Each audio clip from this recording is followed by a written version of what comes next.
"Can I share this table?" The 6-year-old's voice barely rose above a whisper. Her tiny crutches trembled against the diner floor. Her left pant leg hung empty below the knee. Tears streamed down hollow cheeks as she stood before the most terrifying man in the room, a scarred biker covered in prison tattoos, his leather vest marking him as a Hell's Angel. She had already been rejected by every table.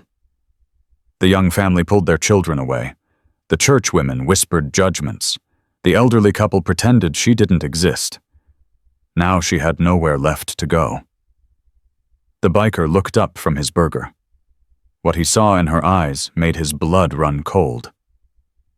"Sit down, kid. You hungry?" That single yes would expose a darkness so evil it would bring an entire criminal empire crashing down. Before we continue, subscribe to the channel and follow Mila and Jace's story to the very end. Comment your city below so I can see how far this story travels. The bell above the door chimed at 2:47 on a Saturday afternoon, and Denise Warren looked up from the coffee pot she was refilling. 32 years she'd worked at the Copper Kettle. 32 years of watching people come and go through that door. She thought she'd seen everything. She was wrong. The little girl who stepped inside moved like someone had taught her that existing was an inconvenience.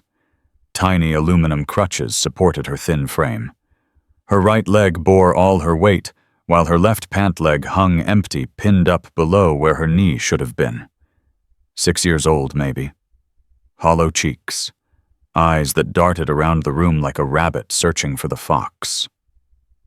Denise's hand tightened on the coffee pot. "Lord have mercy," she whispered. The diner was packed.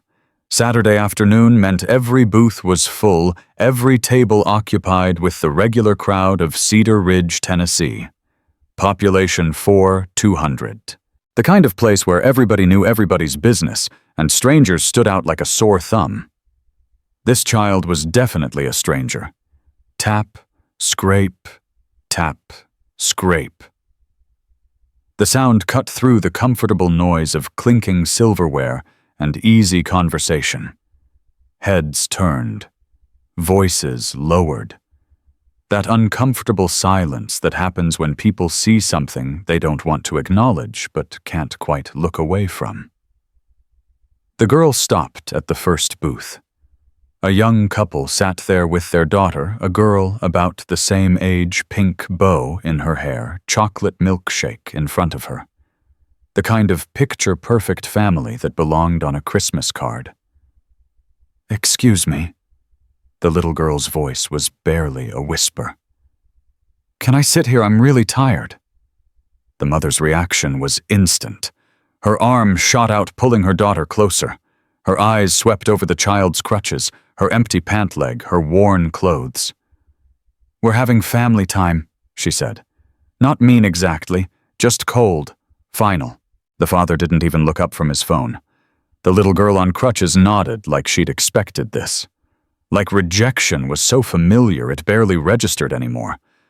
She turned away, her crutches squeaking against the floor. Tap, scrape, tap, scrape. She approached the second table.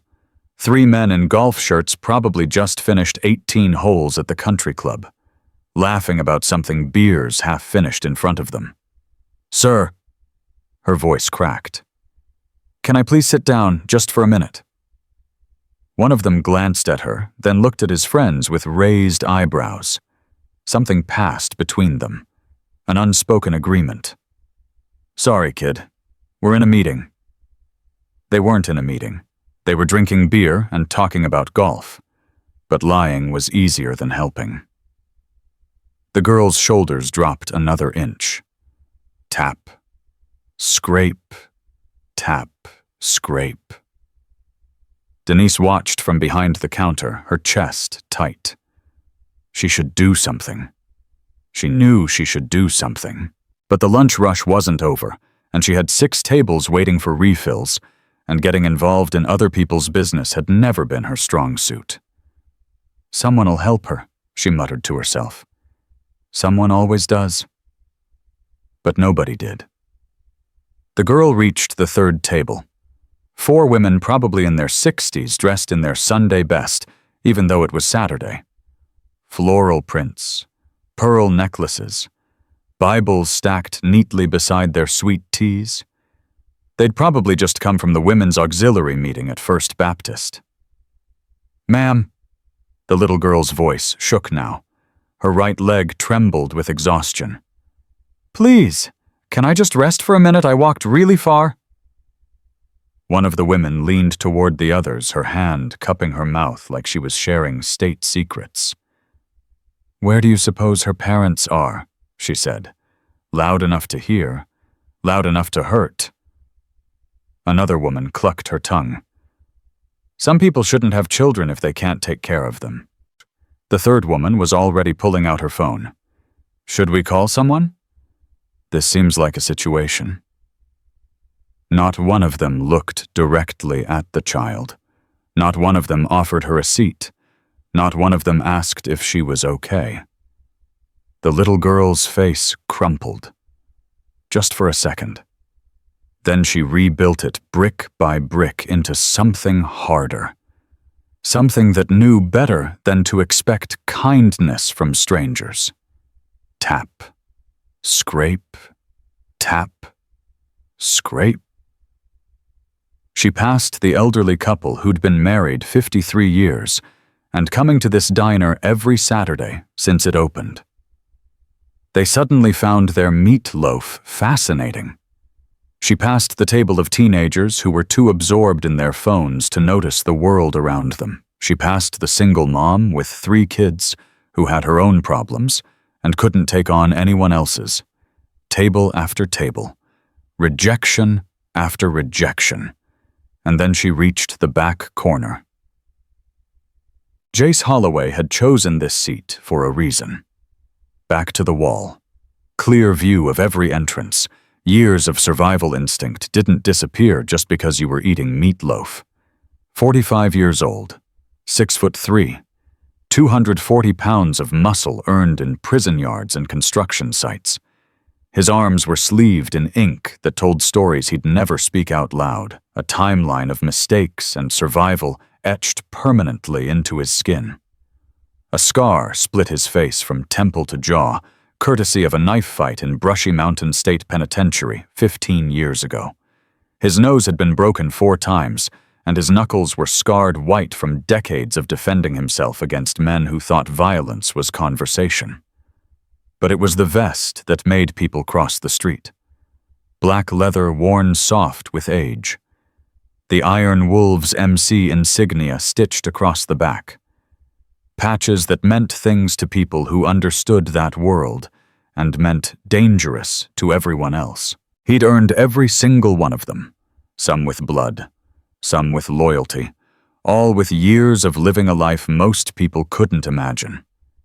He was the president of the Cedar Ridge chapter, had been for 12 years. Before that, he'd been a lot of things: soldier, convict, lost cause. Now he was just a man who wanted to eat his lunch in peace. He heard her coming before he saw her. Tap. Scrape. Tap. Scrape. He looked up from his newspaper. His burger sat half-eaten beside his coffee. He watched as the tiny figure made her way toward him, crutches working overtime, face set with determination, even as her leg shook with exhaustion. She stopped at his table.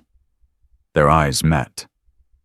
Jace had stared down gang leaders, federal agents, men with guns who meant to kill him. But something in this child's eyes made his chest tight in a way he hadn't felt in years. "Mr. Her voice was barely audible, a whisper wrapped in exhaustion and hope that was almost gone. "Can I share this table?" She swallowed hard. Everyone else said no. The diner had gone quiet. Jace could feel the eyes on them. The whole room was watching now, waiting to see what the scary biker would do, probably expecting him to growl at her, chase her away, confirm every assumption they'd ever made about men like him. Jace set down his burger. "Everyone else is an idiot," he said. "Sit down, kid." Her whole body sagged with relief. She maneuvered herself into the booth across from him, leaning her crutches against the wall, wincing as she finally took weight off her trembling leg. "Thank you." She said it like he'd given her a kidney, not a seat. Jace studied her. Tangled hair that hadn't seen a brush in days. Clothes that were clean but worn thin. Cheekbones too sharp for a child her age. And those eyes, brown, huge, carrying weight no 6-year-old should know existed. "When's the last time you ate?" he asked. She thought about it. "I had some crackers. Yesterday, I think." Yesterday. Jace's jaw tightened. He raised his hand. "Denise!" The waitress appeared like she'd been summoned by God himself. "What can I get you, Jace?" "Whatever she wants, on my tab." Denise looked at the little girl, guilt flickering across her face. "What would you like, sweetheart?" The girl stared at the menu on the table like it was written in a foreign language, like choosing was a skill she'd never learned. I don't know what I'm allowed to have." Something cold settled in Jace's gut. Kids didn't talk like that unless someone had taught them that everything came with conditions. "You're allowed to have whatever you want," he said, keeping his voice steady. "Burger, chicken, fingers, pancakes. They make good pancakes here." Her eyes went wide. "Pancakes for lunch." "Kid, you can have pancakes at midnight if you want. Rules are suggestions." For the first time since she'd walked in, something like a smile flickered across her face. Just a ghost of one. But it was there. "Pancakes, please, with the stuff on top. The syrup." Denise nodded quickly and hurried away, probably grateful to escape the intensity of the moment. Jace leaned back in his booth, arms crossed. The girl sat across from him, impossibly small, looking at his tattoos with curiosity instead of fear. "What's your name, kid?" "Mila." "Mila." He nodded. "I'm Jace. Where are your parents?" The change was instant. Her whole body went rigid. Her eyes dropped to the table. Her small hands curled into fists. "Mommy's at home," she whispered. "With him." "Him. Derek." She said the name like it tasted rotten. "He's not my daddy. He just says he is." Jace's eyes narrowed. He'd known a lot of men named Derek in his life. None of them had been good news. "Where's your real daddy?" "I don't have one." Her voice was matter-of-fact, like she'd accepted this reality long ago. "It's just been me and Mommy, until she met Derek. Then everything got bad." So Denise appeared with pancakes, stacked high butter melting down the side syrup in a little pitcher on the plate. She set them down in front of Mila, who stared at them like they might disappear if she blinked. "Go ahead," Jace said. "Eat." She didn't need to be told twice. She grabbed the fork and started eating with the desperate efficiency of someone who'd learned that food could be taken away at any moment. Jace watched her, his coffee growing cold, his appetite completely gone. Something was very wrong here. "Mila." He kept his voice gentle, which wasn't easy for him. "How'd you get to this diner?" "I walked." "From where?" She pointed vaguely out the window. "The White House, on Miller Road. It's far." Jace knew Miller Road. It was at least 2 miles from here. 2 miles on crutches in February, wearing nothing but a thin jacket. "Why'd you leave?" She stopped eating. The fork hovered over her plate. Her eyes stayed fixed on the pancakes. "Derek was drinking. He gets mean when he drinks. He started yelling at Mommy. She told me to go hide in my room, but I heard..." She trailed off. Her lower lip trembled. "I heard the sound, the hitting sound, and Mommy crying, and then Derek said he was gonna..." She looked up at Jace, and the terror in her eyes made his blood run cold. He said he was going to teach me a lesson next, about bothering grown-ups. Jace's hands curled into fists under the table. So you ran. The window in my room doesn't lock anymore. Derek broke it when he got mad at me for crying too loud. She said it like it was normal, like broken windows and broken promises were just part of life. I climbed out and I walked and I walked and I got so tired and I thought maybe someone would help me, but nobody wanted to, and then I saw you and you looked scary. But you were the only one who didn't look away when you saw me coming and... She stopped. Drew a shaky breath. I'm sorry. Mommy says I talk too much. Your mommy's wrong. Your mommy's... Jace's voice was rough. You can talk as much as you want. She stared at him, like she couldn't quite believe he was real. Why are you being nice to me? Because someone should be. Her eyes welled with tears. She blinked them back hard the same way she'd probably been doing for years. The same way kids learned to do when crying made things worse instead of better. Mila. Jace leaned forward, his scarred face softening as much as it could. Has Derek ever hurt you? She went very still. It's okay, he said quietly. Whatever you tell me, I'm not going to let anything bad happen to you. I promise. She looked at him for a long moment, weighing his words, deciding if she could trust this stranger with the face like a nightmare and the voice like gravel. Then slowly, she reached down and pulled up her sleeve. Jace had seen a lot of things in his 45 years. War, prison, violence that would haunt most people's nightmares. He'd thought nothing could shock him anymore. He was wrong. The bruises on Mila's thin arm were purple and black and yellow layers of damage in various stages of healing. Finger marks clearly visible. Grip bruises from someone grabbing hard enough to leave prints. He holds me when I try to run, she said quietly. Sometimes he burns me too, with his cigarettes, when I don't be quiet like he says. She turned her arm over. On the soft skin of her inner forearm were 3 circular scars. Burns. Deliberate and unmistakable. Jace couldn't speak. For a moment, the whole world narrowed to those scars, to this child who'd been marked like property to the monster who'd done this to her, while her mother watched, and the whole town looked the other way. My leg. Mila continued, her voice flat, now detached, like she was reciting someone else's story. I was born this way. Derek says it's why nobody wants me. He says I'm defective. He says Mommy should have thrown me away when she had the chance, but she was too stupid, so now he's stuck with me. Something broke inside Jace's chest. Something that had been carefully locked away for a very long time. Listen to me. His voice shook, which never happened. You are not defective. You are not something to throw away. Derek is the broken one. Derek is the monster, not you. Do you understand me? She stared at him with those huge brown eyes. You really believe that?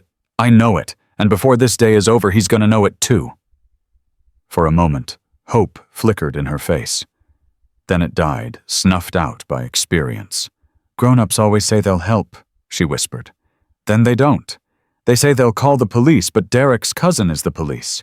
They say they'll talk to someone, but Derek knows everyone. He's important. He has money. Nobody ever does anything. Jace leaned closer. His voice dropped low. I'm not everyone, and the people I call, they don't give a damn about Derek's money. He pulled out his phone, hit the speed dial for a number he rarely used anymore. Brick, it's Jace. I need you at the Copper Kettle, now. Bring Doc. Bring Preacher. Bring whoever's at the clubhouse. He paused, listening. Yeah, it's that serious. We got a situation. The kind we talked about. He hung up. Mila watched him with confusion. Who's Brick? A friend of mine. He's gonna help. Why would your friend help me? He doesn't even know me. Jace looked at her. This tiny warrior who'd walked 2 miles on crutches to escape a nightmare, who'd been rejected by every table in a room full of people who'd somehow found the courage to approach the scariest man in the diner because he was the only one who didn't look away. "Because that's what we do," he said. "We help people who don't have anyone else." 15 minutes later, the rumble of motorcycles shook the diner's windows. One by one, they pulled into the parking lot. 7 bikes. 7 men. Black leather vests with the Iron Wolves insignia patches that meant they'd earned their place through loyalty and time and blood. The diner went silent. People shifted in their booths, suddenly very interested in their food, suddenly very careful not to make eye contact with anyone. The door swung open. Brick came in first. 6'5", built like a tank, dark skin covered in military tattoos. 20 years, Army 2 tours in Afghanistan, 3 Bronze Stars, and a lifetime of nightmares he never talked about. He'd found the Iron Wolves after the VA failed him, and he'd never left. Behind him came Doc, real name Marcus, retired trauma surgeon, gray beard, steady hands that had saved hundreds of lives in the ER before he got tired of watching people die from violence he couldn't prevent. Then Preacher, lean and weathered, 62 years old, spent 20 years as a homicide detective before corruption in his department made him walk away. He'd seen everything humans could do to each other, and it had stripped away any illusions about justice. Mama Rose came last. She wasn't a biker, not technically, but she'd been part of the Iron Wolves family for 30 years. She ran the women's shelter on the edge of town, the only safe place for miles for women trying to escape men who wanted to kill them. They crossed the diner in formation. The other customers pressed back in their seats, fear evident on their faces. The church women clutched their Bibles tighter. The golf club men suddenly had somewhere else to be. Brick reached Jace's table first. His eyes went to Mila, then back to his president. "This her?" Jace nodded once. Brick crouched down to Mila's level. His massive frame should have been terrifying, but his voice was soft as silk. "Hey there, little one. I'm Brick. I heard you've had a pretty rough day."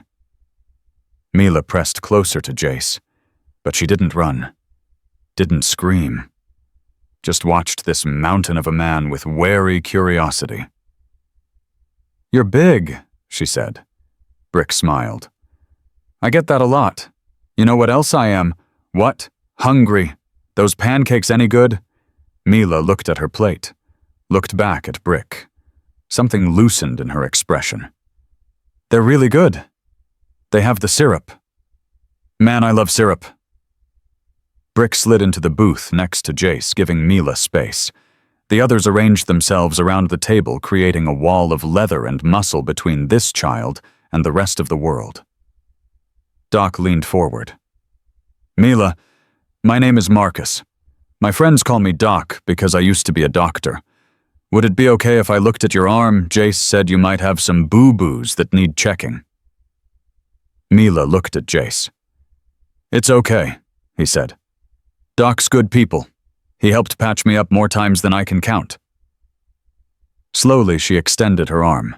Doc's face stayed carefully neutral as he examined the bruises, the burns.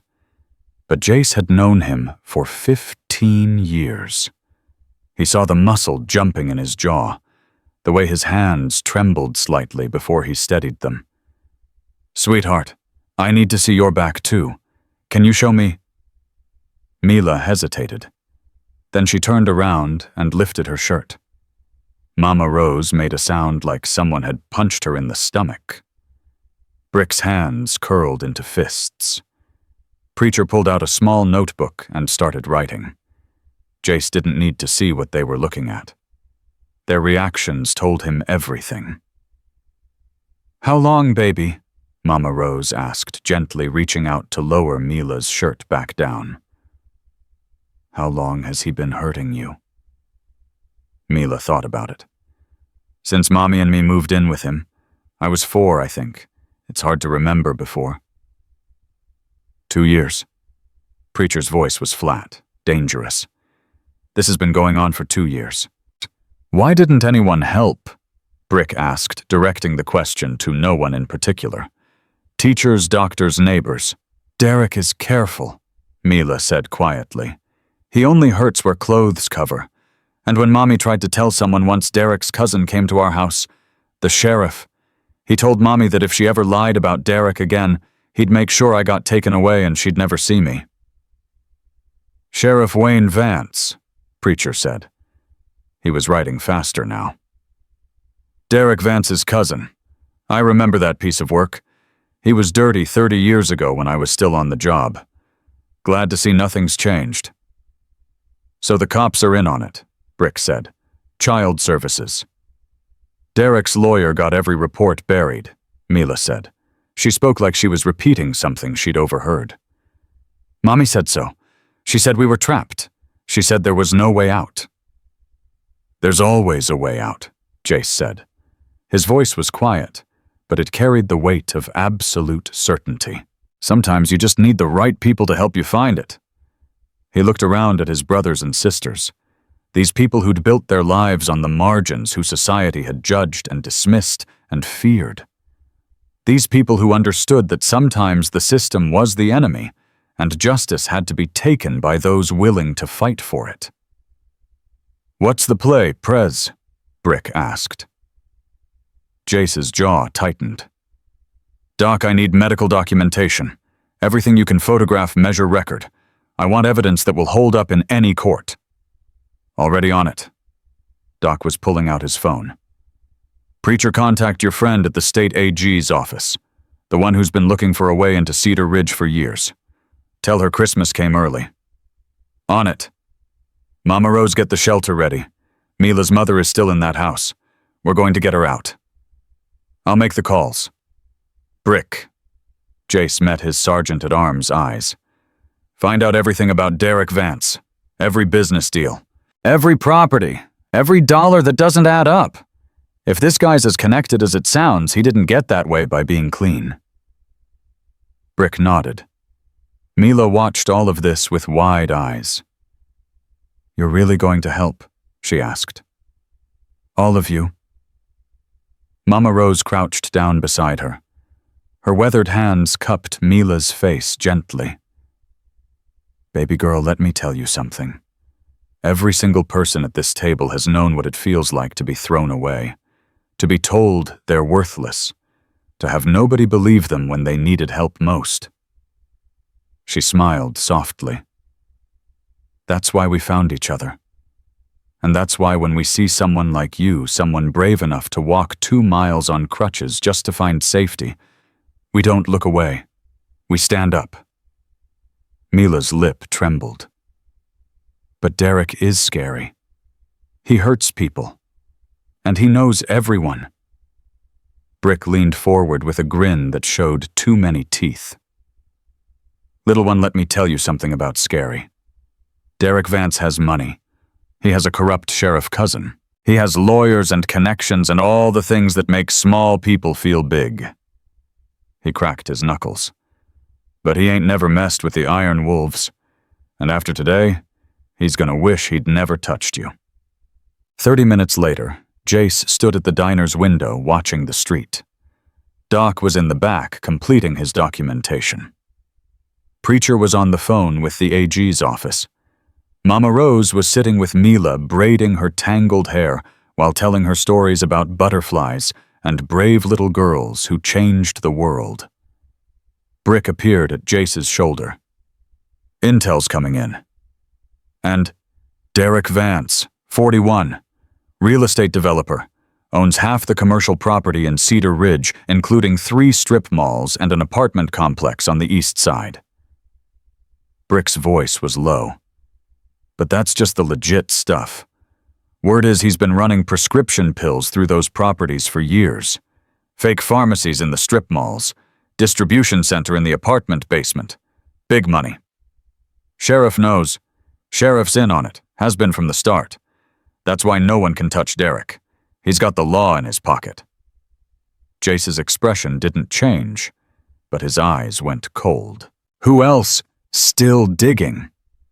But there's whispers about something bigger. Someone above Derek who's calling the shots. Federal interest, maybe. Preacher's contact is going to want to hear this. The door opened. A man in his 30s walked in, wearing a Cedar Ridge Sheriff's Department uniform. Deputy's badge on his chest.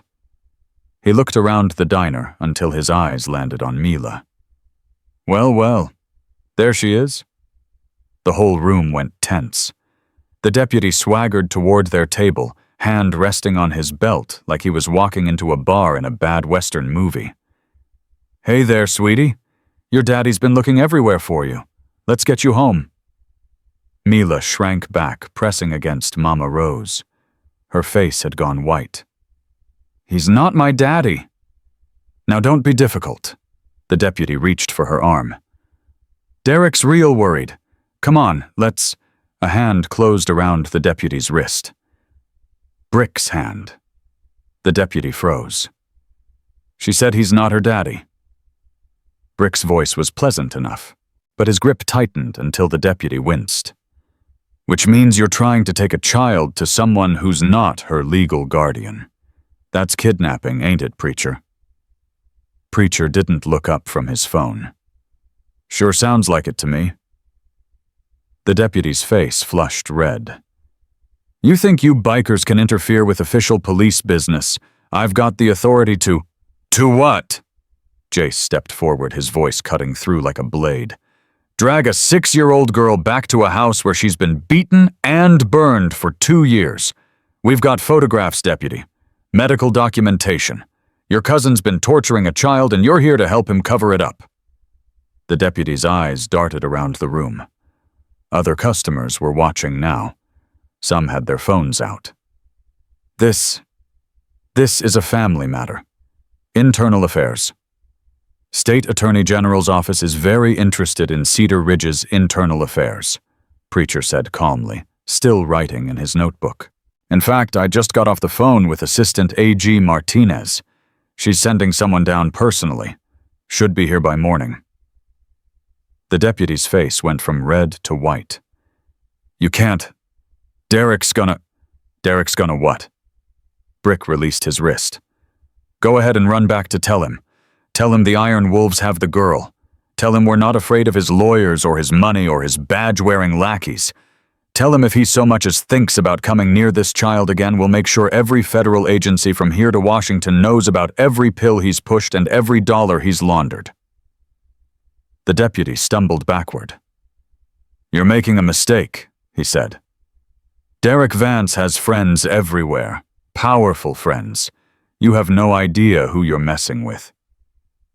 Jace smiled. It wasn't a nice smile. Neither does he. The deputy fled. The diner erupted in whispers. The church women were praying now, probably asking forgiveness for failing to help when they had the chance. The elderly couple was leaving money on their table, hurrying out the door. The young family with the little girl in the pink bow was staring at Mila with something that might have been shame. Jace turned back to his people. Clock's ticking. Preacher, I need everything expedited. Doc, finish your documentation. Brick, get me an address on Derek's current location. What about Mila's mother? Mama Rose asked.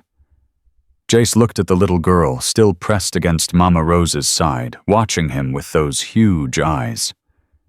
Mila, I need you to be brave for me. Can you do that?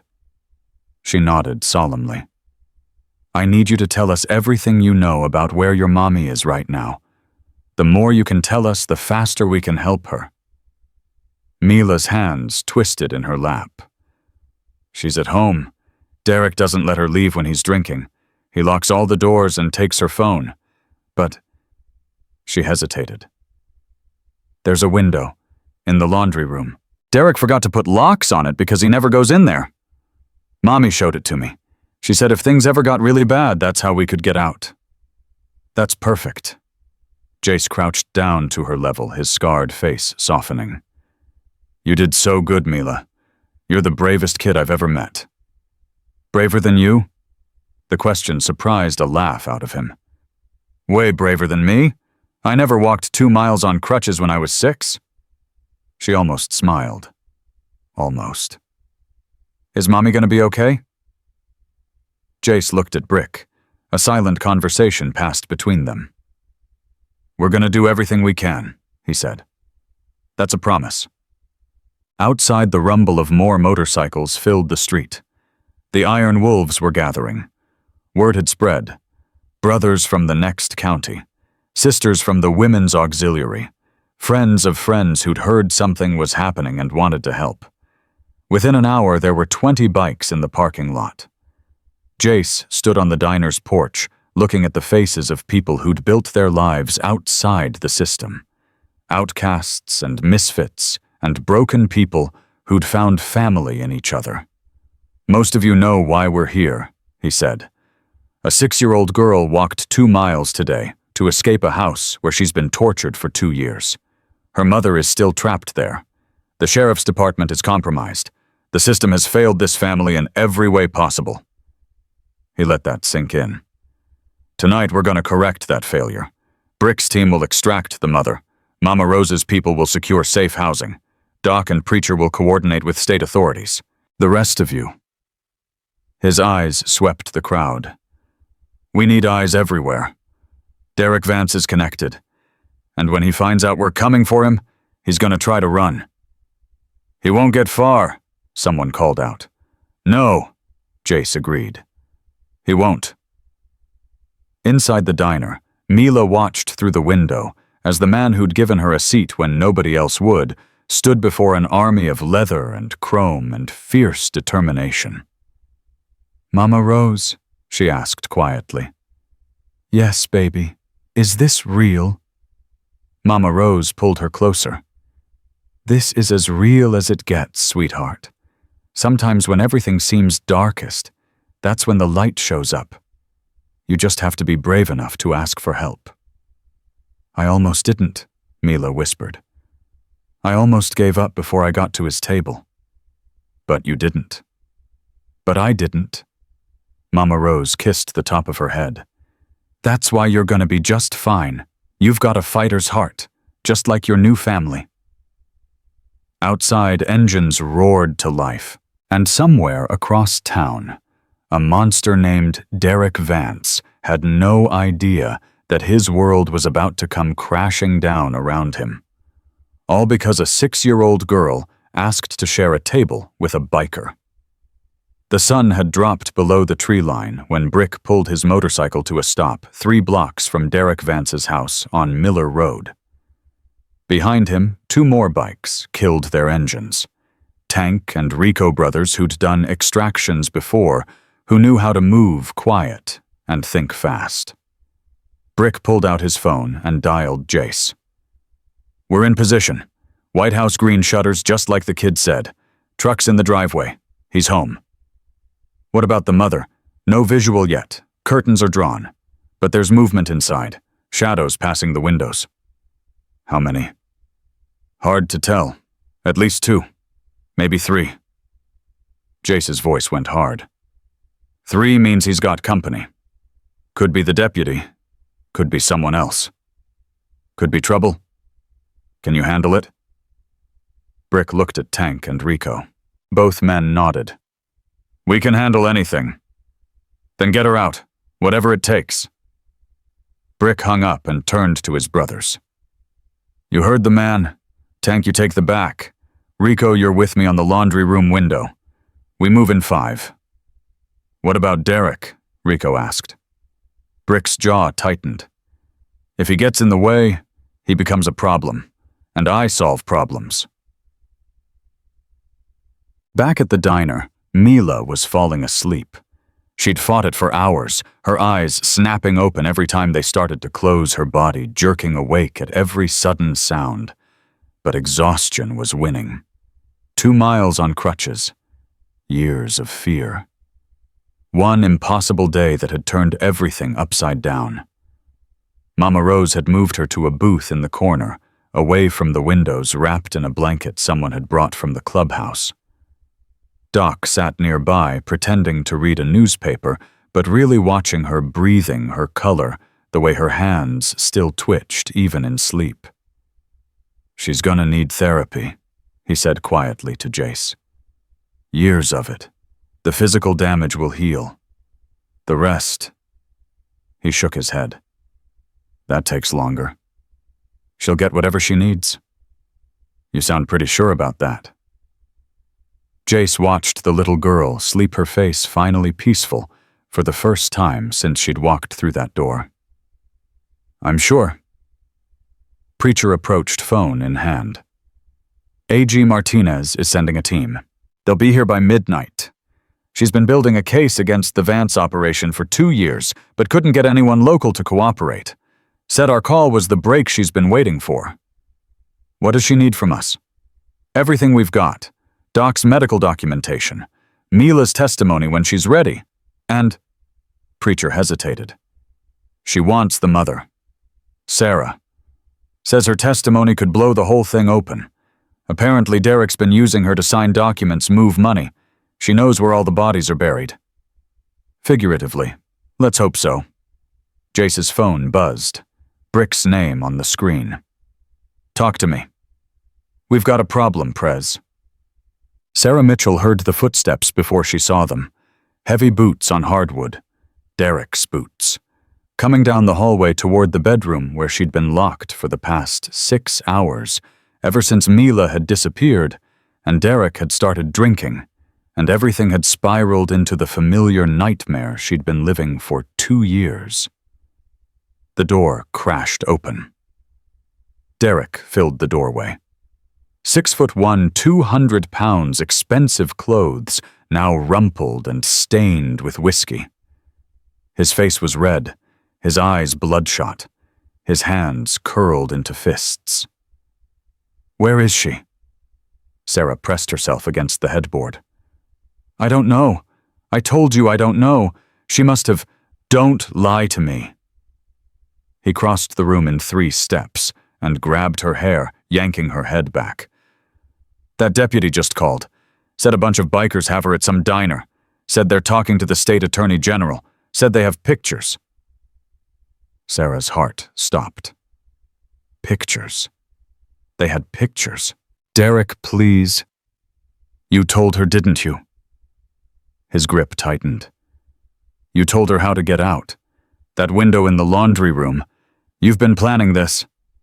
"No, I swear I didn't." He hit her.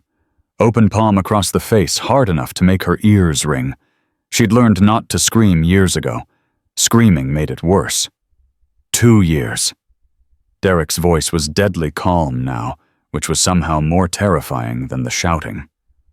2 years I've kept you, fed you, put a roof over your head and that crippled kid's head. And this is how you repay me." "She's not crippled," Sarah whispered. "She's perfect." He hit her again. "She's a liability. She always has been. I told you that from the start. Should have gotten rid of her when we had the chance." Sarah's vision swam. Blood trickled from her lip. But something had changed in the past 6 hours. Something had shifted. Her daughter was out. Her daughter had escaped. Her daughter was with people who were fighting for her. For the first time in 2 years, Sarah had something she'd forgotten existed. Hope. "You can hit me all you want," she said. Her voice shook, but she didn't look away. "It doesn't matter anymore. She's gone. She's safe. And whatever happens to me, you can't hurt her again." Derek stared at her like she'd grown a second head. "You think you've won?" He laughed, but there was no humor in it. "You think some bikers are gonna save you? I own this town. I own the sheriff. I own judges and lawyers and people you've never even heard of. By tomorrow morning, that kid will be back in this house, those bikers will be in jail, and you..." He leaned close, his whiskey breath hot on her face. "You're gonna wish you'd never been born." The doorbell rang. Derek froze. It rang again. Then a knock. Heavy, insistent. Derek Vance, Cedar Ridge Sheriff's Department. We need to speak with you. Sarah's heart sank. The Sheriff's Department. Wayne. Derek's cousin. Coming to help clean up the mess. Derek smiled. See, that's how this works. The cavalry arrives. He released her hair and stepped back, straightening his shirt. Stay here. Don't make a sound. This will all be over soon. He left the room, closing the door behind him. Sarah heard the lock click. She waited until his footsteps faded down the stairs. Then she moved. The window. The laundry room window. She'd shown Mila, but she'd never tried it herself. She'd never had the courage. But now, with her daughter safe and hope burning in her chest for the first time in years, she had to try. Downstairs, Derek opened the front door with his most charming smile, already in place. Wayne, thank God you're here. Listen about what that deputy said. The smile died. It wasn't Wayne. 3 men stood on his porch. Big men. Men in leather vests with patches he recognized from news stories and whispered warnings. Men who looked at him like he was already dead and just didn't know it yet. Derek Vance, the biggest one, spoke. Dark-skinned military tattoos, eyes like granite. Derek tried to slam the door. He wasn't fast enough. Brick caught it with one hand and pushed it open so hard Derek stumbled backward into his own hallway. I asked you a question. Brick stepped inside. Tank and Rico flanked him. Are you Derek Vance? This is private property. You can't just... Yeah, see, we're not real good with property rights. Brick looked around the hallway, then back at Derek. Where's Sarah? I don't know what you're talking about. Wrong answer. Brick moved faster than a man his size should have been able to move. His hand closed around Derek's throat and shoved him against the wall. Let me explain something to you, Brick said, his voice almost conversational. Right now there's a 6-year-old girl at the Copper Kettle Diner. She's got bruises on her arms and cigarette burns on her skin and trauma that's going to take years to heal. Your handiwork. Derek's face was turning red. I want my lawyer. Your lawyer can't help you. The state AG is already on her way. Federal interest has been expressed. By tomorrow morning, every agency in Tennessee is going to be crawling through your life. Brick smiled. But that's tomorrow. Right now it's just us. And I'm only going to ask one more time. Where is Sarah? Derek's eyes darted to the ceiling. Just for a second. But Brick caught it. Upstairs, Rico, go. Rico took the stairs 3 at a time. Tank stayed by the door, watching the street. Brick released Derek's throat just enough to let him breathe. You're making a mistake, Derek gasped. You have no idea who I work for. The people above me will throw you under the bus the second things get hot. That's how people like that operate. You're a tool to them, a useful idiot. And useful idiots are expendable. Heavy footsteps on the stairs. Rico appeared on the landing, his face grim, so... She's not up there. Bedroom's empty. But the window's open. Brick's eyes snapped to Derek. Where would she go? Derek laughed. Actually laughed. You think she ran Sarah? She doesn't have the spine. She's probably hiding in a closet somewhere, waiting for me to tell her it's okay to come out. Brick hit him. Not hard enough to knock him out. Just hard enough to make his point. You don't talk about her like that. You don't talk about either of them like that ever again. His phone buzzed. Jace. Brick report. Target secured. Mother's not here. Rico says she went out a window. She's running. Find her. On it. Brick looked at Tank. Stay with this piece of garbage. Rico, you're with me. What about the sheriff? Derek slurred through his bleeding lip. Wayne's on his way. Wayne's a little busy right now. Brick was already heading for the door. Seems someone reported suspicious activity at his house. Something about falsified police reports and evidence tampering. State police are probably there right now.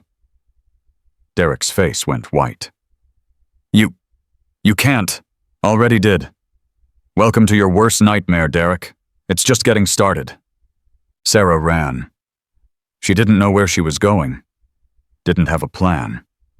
She'd climbed out that laundry room window and dropped into the backyard and started moving, putting one foot in front of the other, getting as far from that house as her legs would carry her.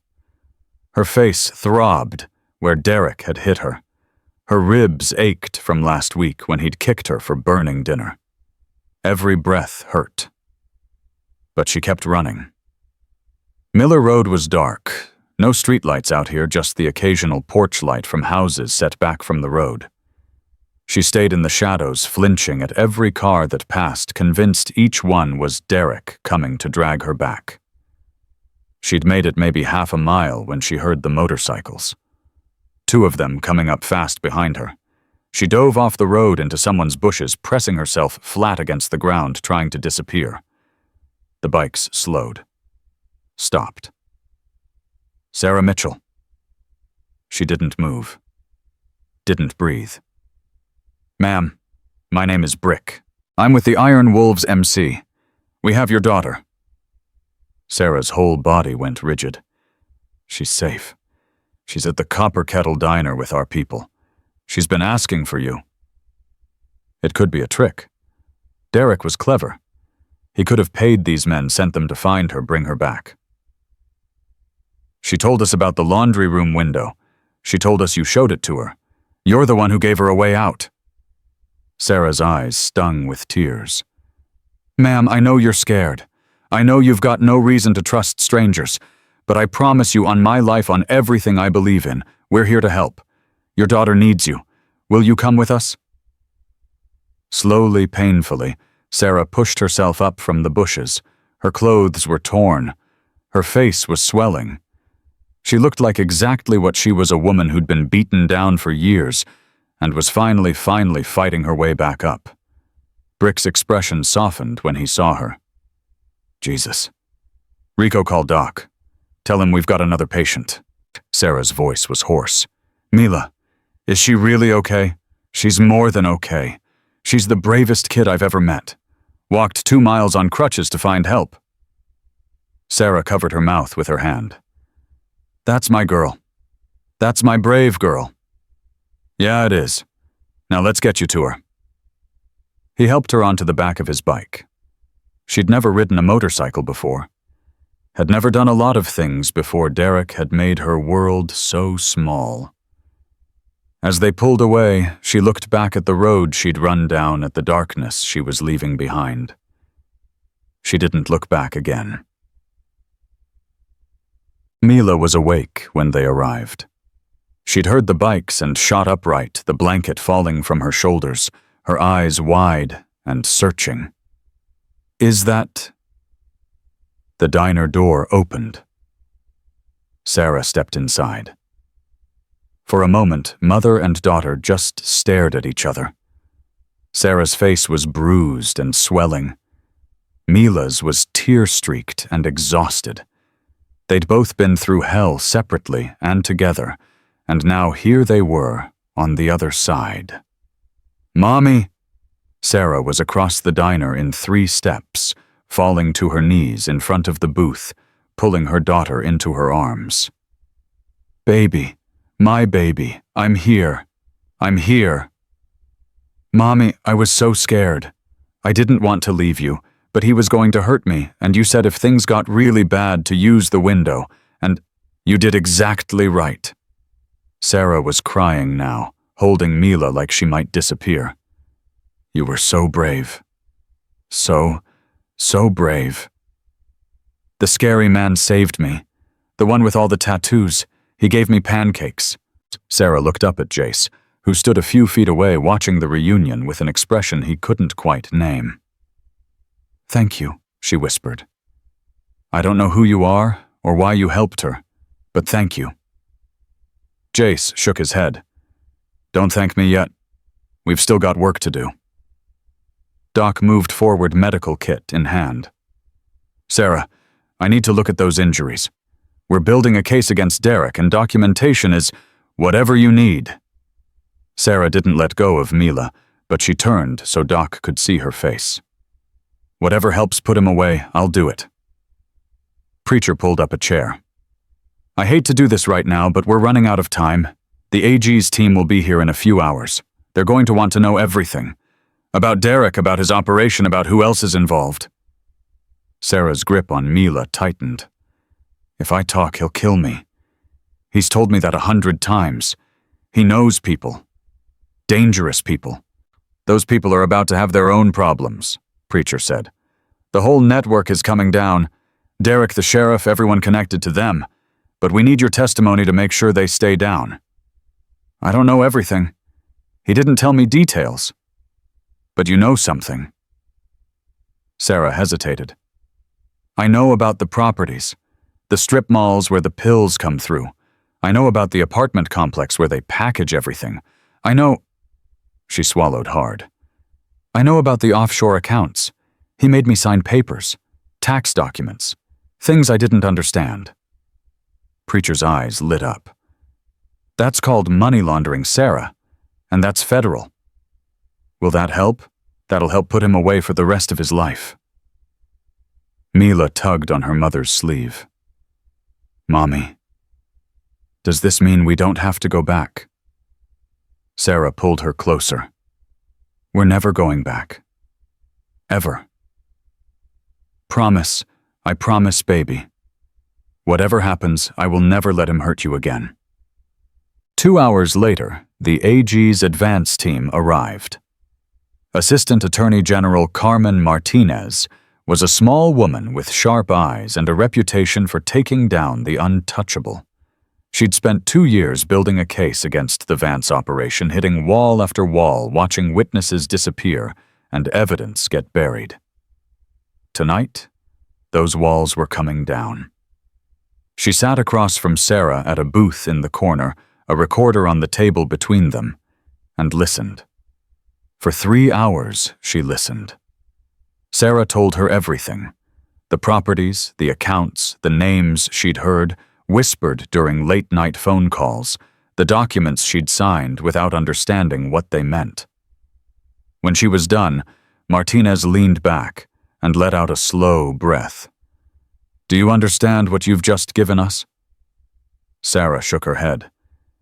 This isn't just local corruption. The names you mentioned, the accounts, the shell companies, this goes up to the state level, maybe federal. Martinez's voice was intense. I've been chasing ghosts for 2 years. You just handed me a map. Will it be enough? With your testimony, with the documentation we're gathering tonight, with the evidence we're going to find when we execute warrants tomorrow morning. Martinez almost smiled. It'll be more than enough. What about my daughter? What about keeping her safe? Witness protection is an option. New identities, new location, fresh start. Sarah looked across the diner to where Mila was sitting with Mama Rose drinking hot chocolate with extra marshmallows. For the first time in hours, she was smiling.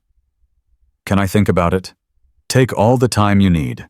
Just know that whatever you decide, you won't be alone. You've got people in your corner now. Sarah looked at the bikers who'd invaded her life that day. These rough, scarred, terrifying men who'd seen a child in need and moved heaven and earth to help her. Yeah, she said quietly. I'm starting to realize that. Outside, Jace stood in the parking lot, phone pressed to his ear. What do you mean he's gone? Brick's voice crackled through the speaker. I mean, Tank turned his back for 2 minutes and Derek was out the back door. He had a car stashed in the garage we didn't know about. By the time we realized he was gone. Jace's free hand curled into a fist.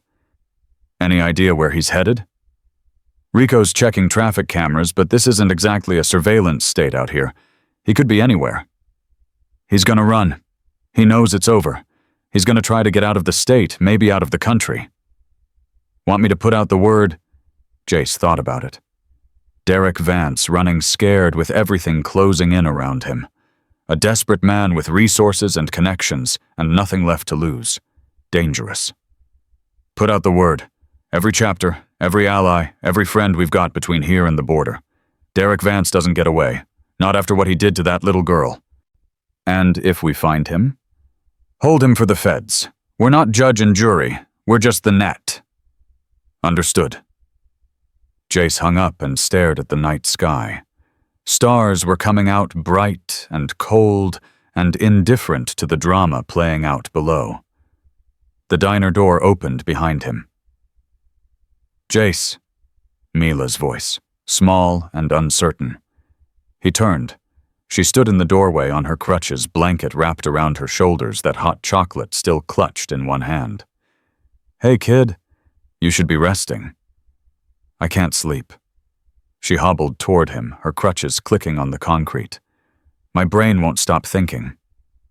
Yeah, I know that feeling. She stopped beside him, looking up at the same stars. Jace, is Derek going to come back? He should lie. Tell her no, everything's fine, go back inside. But something about this kid demanded honesty. He ran away. We're looking for him. Mila absorbed this. Are you scared? No. Why not? Jace looked down at her. This tiny warrior who'd walked 2 miles to find help, who'd been braver than grown men 3 times her size, who'd somehow seen something in him worth trusting when everyone else looked away. Because I've got people. People who fight with me, watch my back, help me when things get hard. He crouched down to her level. And now you've got people too. A whole bunch of us. And we're not going to let anything bad happen to you. Promise. I don't make promises I can't keep. So yeah, promise. She stared at him for a long moment. Then she did something that caught him completely off guard. She reached out and touched the scar on his face. The one that ran from temple to jaw, that made people cross the street, that had become so much a part of him he forgot it was there. Does it hurt? Not anymore. How did you get it? A bad man gave it to me a long time ago. Did you fight back? Eventually. Did you win?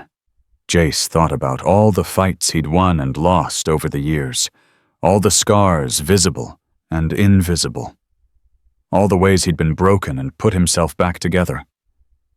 I'm still here, he said, so I guess that means yes. Mila nodded slowly. I want to fight back too, against Derek, against everyone who hurt me and Mommy. You already are.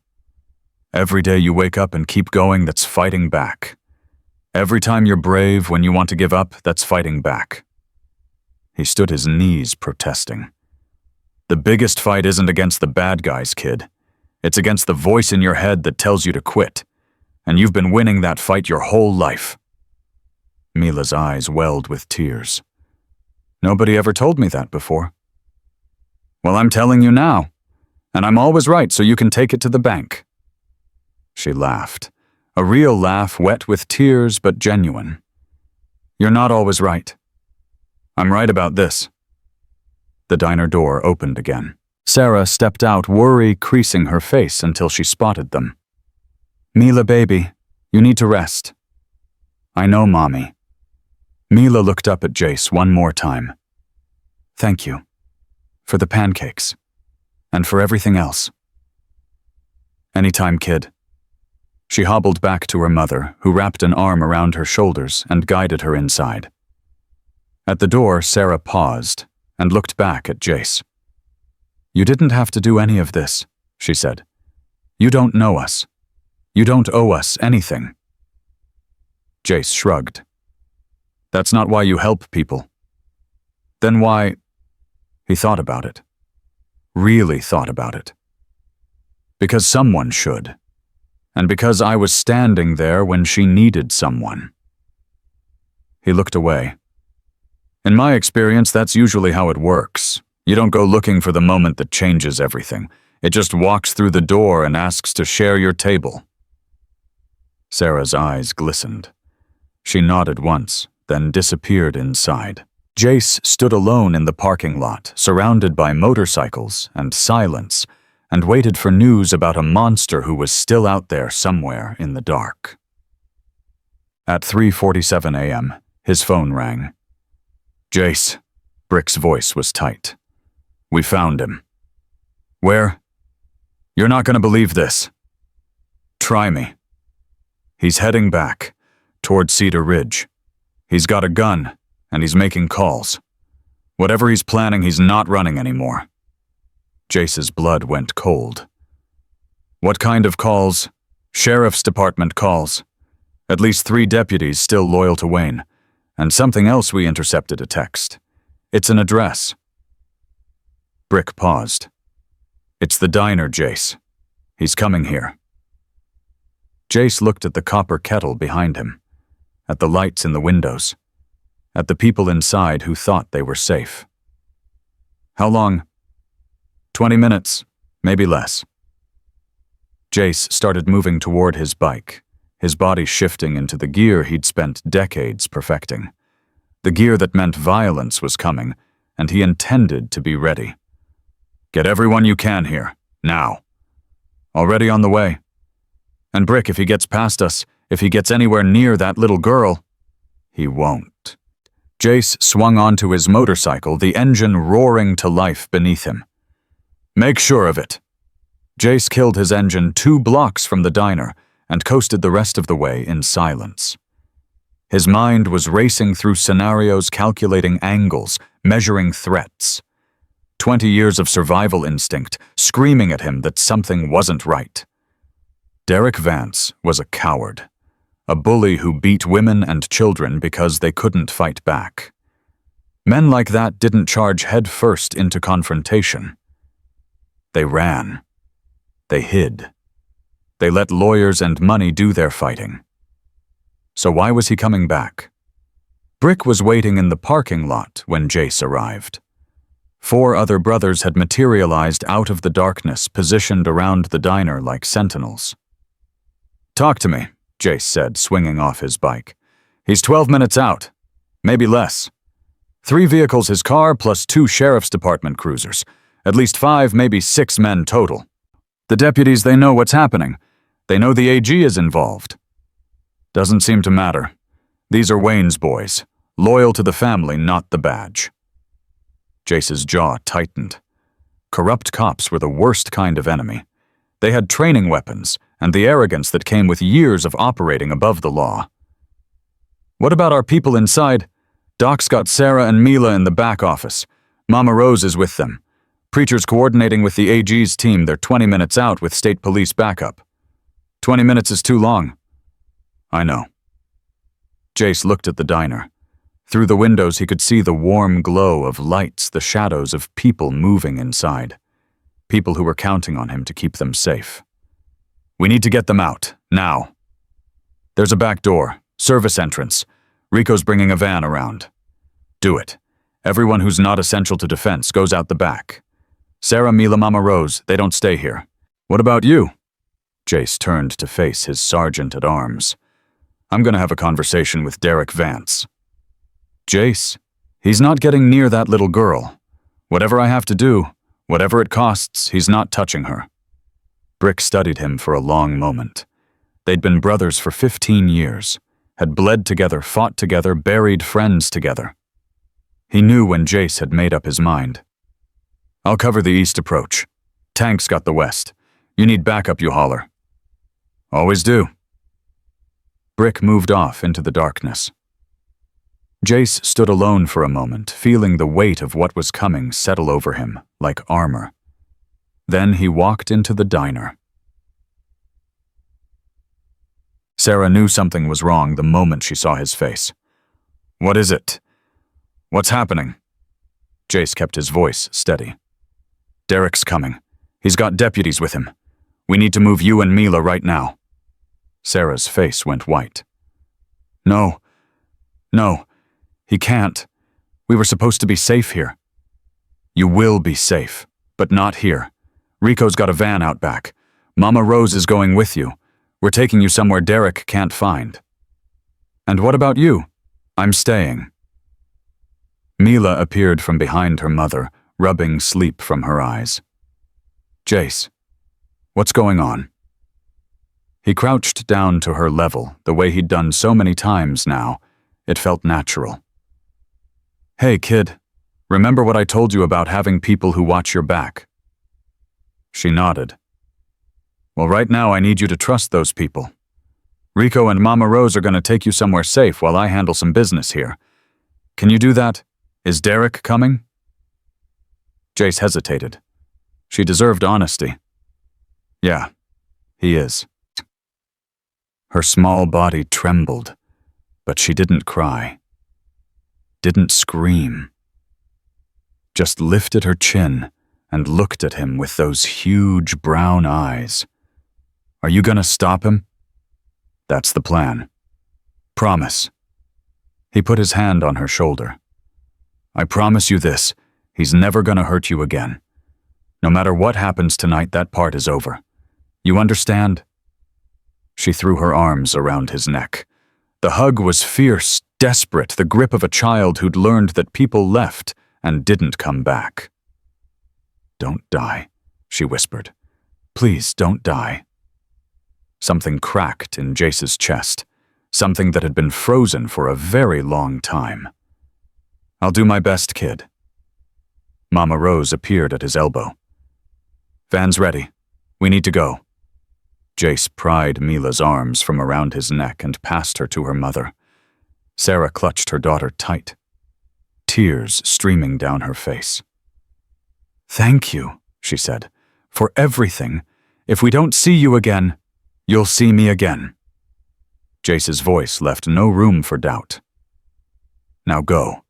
They went, out the back door into the van into the night. Jace watched until the taillights disappeared around the corner. Then he turned to face what was coming. Doc was packing up his medical kit when Jace found him. "You should go too," Jace said. Doc snorted. "I'm 64 years old. I've got arthritis in both hands and I haven't fired a gun since I left the army. What exactly am I going to do in a fight? Not die, hopefully. I spent 30 years patching up people after violence. Seems fitting I should be here when there's about to be more of it." Doc met his eyes. "Besides, someone's going to need medical attention before this night's over. Might as well be me who provides it." Jace didn't argue. There wasn't time. "Stay in the back, behind the counter. If shooting starts, I know how to take cover, son. This isn't my first rodeo." The rumble of engines drifted through the night air. Not motorcycles. Cars. Jace moved to the front window. Headlights were approaching. 3 sets, just like Brick had said. "Here we go," he muttered. Preacher appeared at his shoulder phone in hand. "State police are 15 minutes out. A.G. Martinez is with them. We need to stall for 15 minutes. Can we do that? We're about to find out." The vehicles pulled into the parking lot. Derek's black Mercedes, 2 Cedar Ridge Sheriff's Department cruisers. They arranged themselves in a semicircle facing the diner headlights blazing like spotlights on a stage. For a moment, nothing happened. Then the doors opened. Derek Vance stepped out of the Mercedes. He looked different than Jace had imagined, smaller somehow. Softer. The kind of man who bought his muscles at a gym and his courage at a liquor store. But there was something in his eyes that hadn't been there before. Desperation. The look of a man who'd lost everything and had nothing left to lose. He was holding a gun. 4 deputies flanked him. 3 from the cruisers plus 1 who must have been in Derek's car. All armed.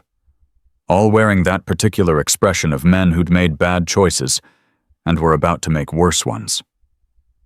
"Jace Holloway," Derek's voice carried across the parking lot. "I know you're in there. I know you've got my family." Jace pushed open the diner's front door and stepped outside. Alone. "Your family?" He kept his voice calm, almost conversational. "Funny way to describe people you've been beating and torturing for 2 years." You don't know anything about my family.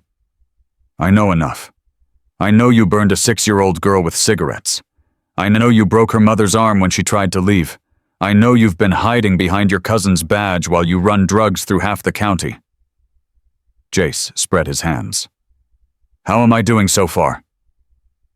Derek's face contorted with rage. You think you can just swoop in and take what's mine? You think some biker trash can interfere with my business? I think your business is over. State AG's got everything. Your accounts, your properties, your whole operation. By morning, you'll be in federal custody. Then I've got nothing to lose, do I? He raised the gun. Jace didn't move, didn't flinch. Just stood there a clear target, drawing every eye. You shoot me, it doesn't change anything. Sarah and Mila are gone.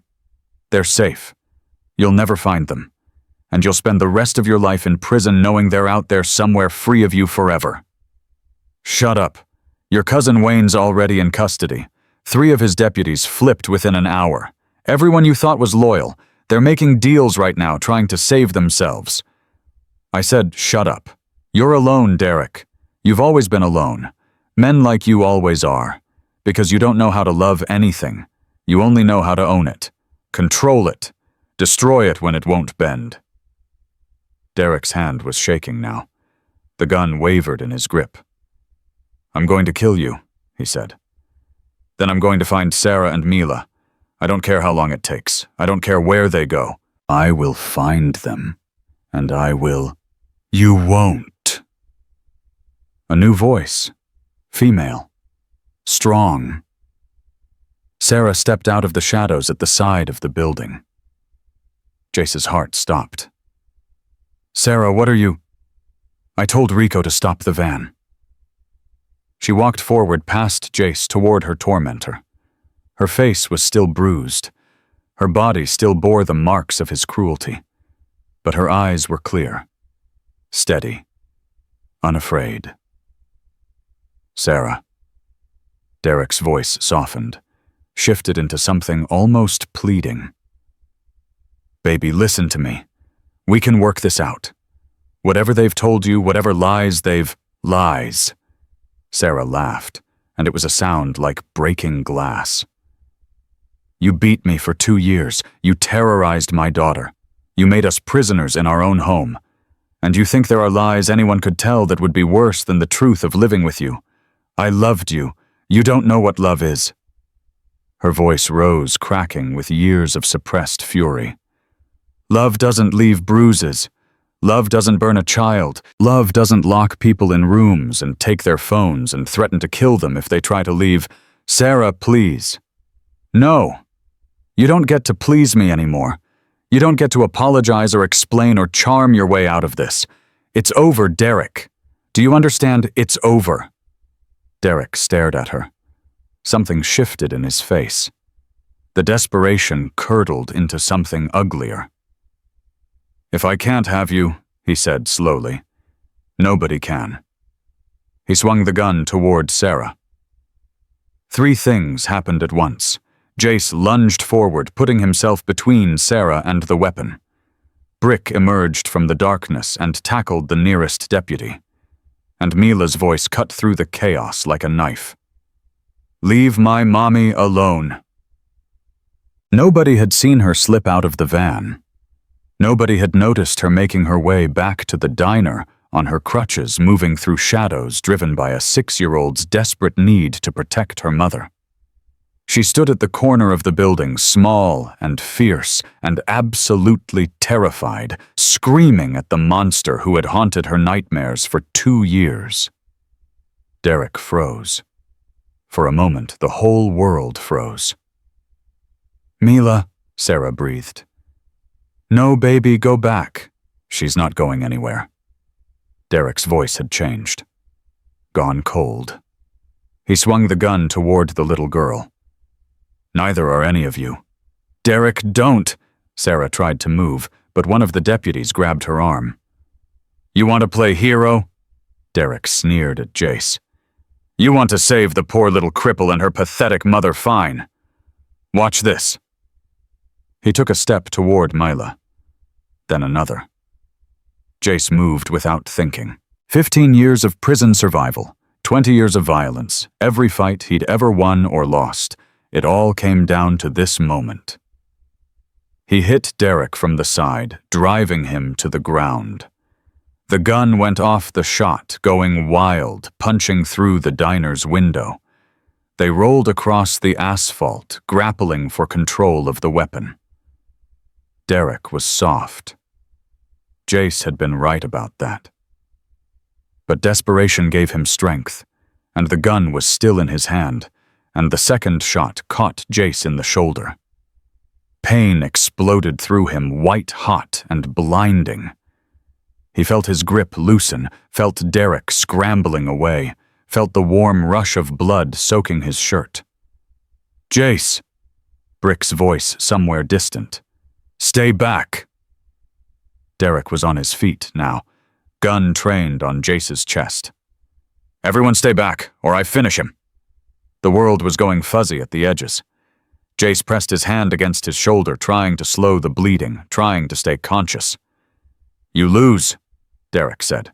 "You understand you tried to be a hero and you lost." "Did I?" Jace's voice was weak, but he managed a bloody smile.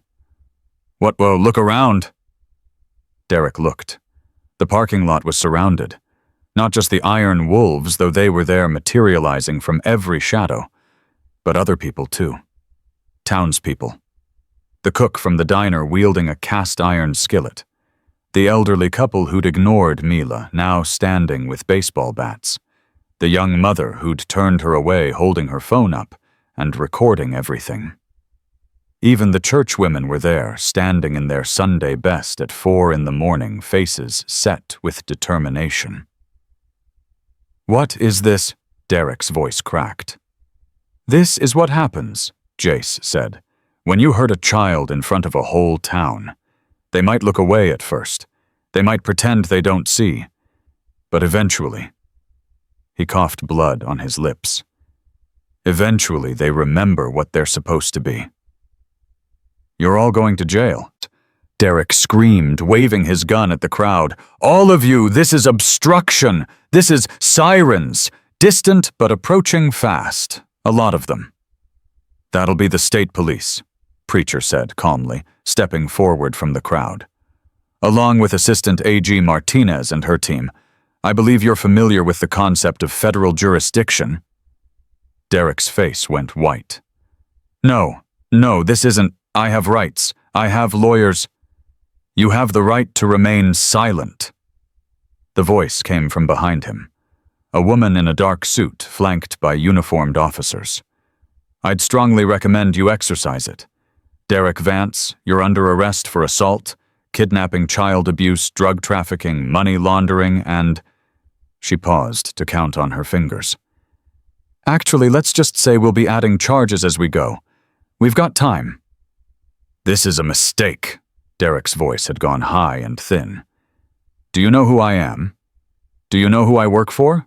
We know exactly who you work for. We've been building cases against them for years. Thank you for giving us the final piece of the puzzle." 2 officers moved forward. Derek lunged away from them and found himself face to face with Brick. "Go ahead," Brick said softly. "Run." Derek didn't run. They cuffed him right there in the parking lot, surrounded by bikers and townspeople, and the small girl on crutches who'd brought his empire crashing down. The ambulance arrived 7 minutes later. Jace was fading in and out of consciousness by then. Doc had done what he could with limited supplies, but the bullet had gone through clean, and blood loss was becoming critical. "Stay with me, Prez," Brick's voice close to his ear. "Medics are almost here." "Mila," Jace mumbled. "Is she—" "She's fine. She's right here." A small hand slipped into his. Warm.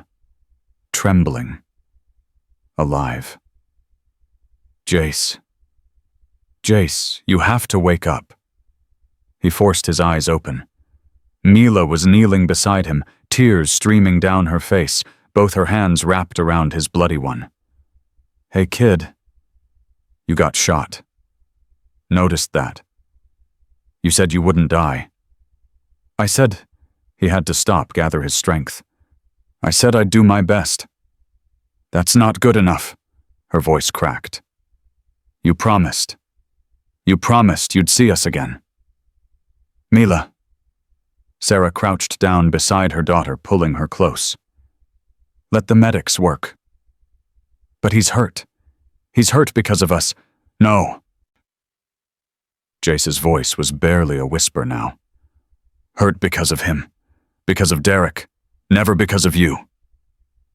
He squeezed her hand as hard as he could, which wasn't hard at all. Best thing I ever did. Letting you share my table. The medics arrived. Hands pulled him onto a stretcher. Voices shouted medical terminology he didn't understand. The world dissolved into flashing lights and movement, and Mila's voice calling his name as they loaded him into the ambulance. The last thing he saw before unconsciousness took him was a 6-year-old girl on crutches, standing in the parking lot of a diner, watching him go. She wasn't crying anymore. She was praying. Carmen Martinez watched the ambulance pull away, then turned to survey the chaos of the parking lot. Deputies in handcuffs. Bikers giving statements. Townspeople clustered in groups talking in hushed voices about what they'd witnessed. Preacher approached her notebook, still in hand. Hell of a night, he said. Hell of a case. She shook her head slowly. I've been trying to crack Cedar Ridge for 2 years. One little girl walks into a diner and the whole thing falls apart in 12 hours. That's how it happens sometimes. One person brave enough to ask for help. One person willing to give it. The biker, Holloway. Is he going to make it? Doc says the bullet missed the artery. He's lost a lot of blood, but he's strong. Survived worse. Martinez looked at the spot where Derek Vance had been standing when the world crashed down around him. There's going to be blowback from this. Derek wasn't working alone. The people above him, they're not going to be happy about losing their pipeline. Let them come. Preacher's voice was cold. We'll be ready. This isn't your fight anymore. The federal government. With all due respect, ma'am, when a child asks for help and you answer it, becomes your fight forever. He tucked his notebook into his vest. That little girl trusted us when nobody else would. We're not walking away now.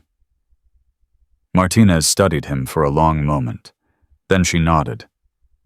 I'll be in touch. We're going to need witnesses. Documentation. Everything you've got. You'll have it. She turned to leave, then paused. The mother. Sarah. What happens to her now? Mama Rose is taking care of them. Shelter's ready. After that? Preacher shrugged. That's up to them. Witness protection might still be the safest option. Might be, but I think that family's done running. 3 hours later, the sun came up over Cedar Ridge. Sarah sat on the front porch of Mama Rose's shelter, watching the light spread across the sky. Mila was finally asleep inside, exhausted beyond words, clutching a stuffed bear someone had given her. The world felt different this morning. Lighter, somehow. Like a weight she'd been carrying for so long she'd forgotten it was there had finally been lifted. Mama Rose appeared with 2 cups of coffee. She handed one to Sarah and settled into the chair beside her. How you holding up? Sarah wrapped her hands around the warm mug. I don't know. I keep waiting to wake up. Keep waiting for someone to tell me this was all a dream and I have to go back. It's not a dream.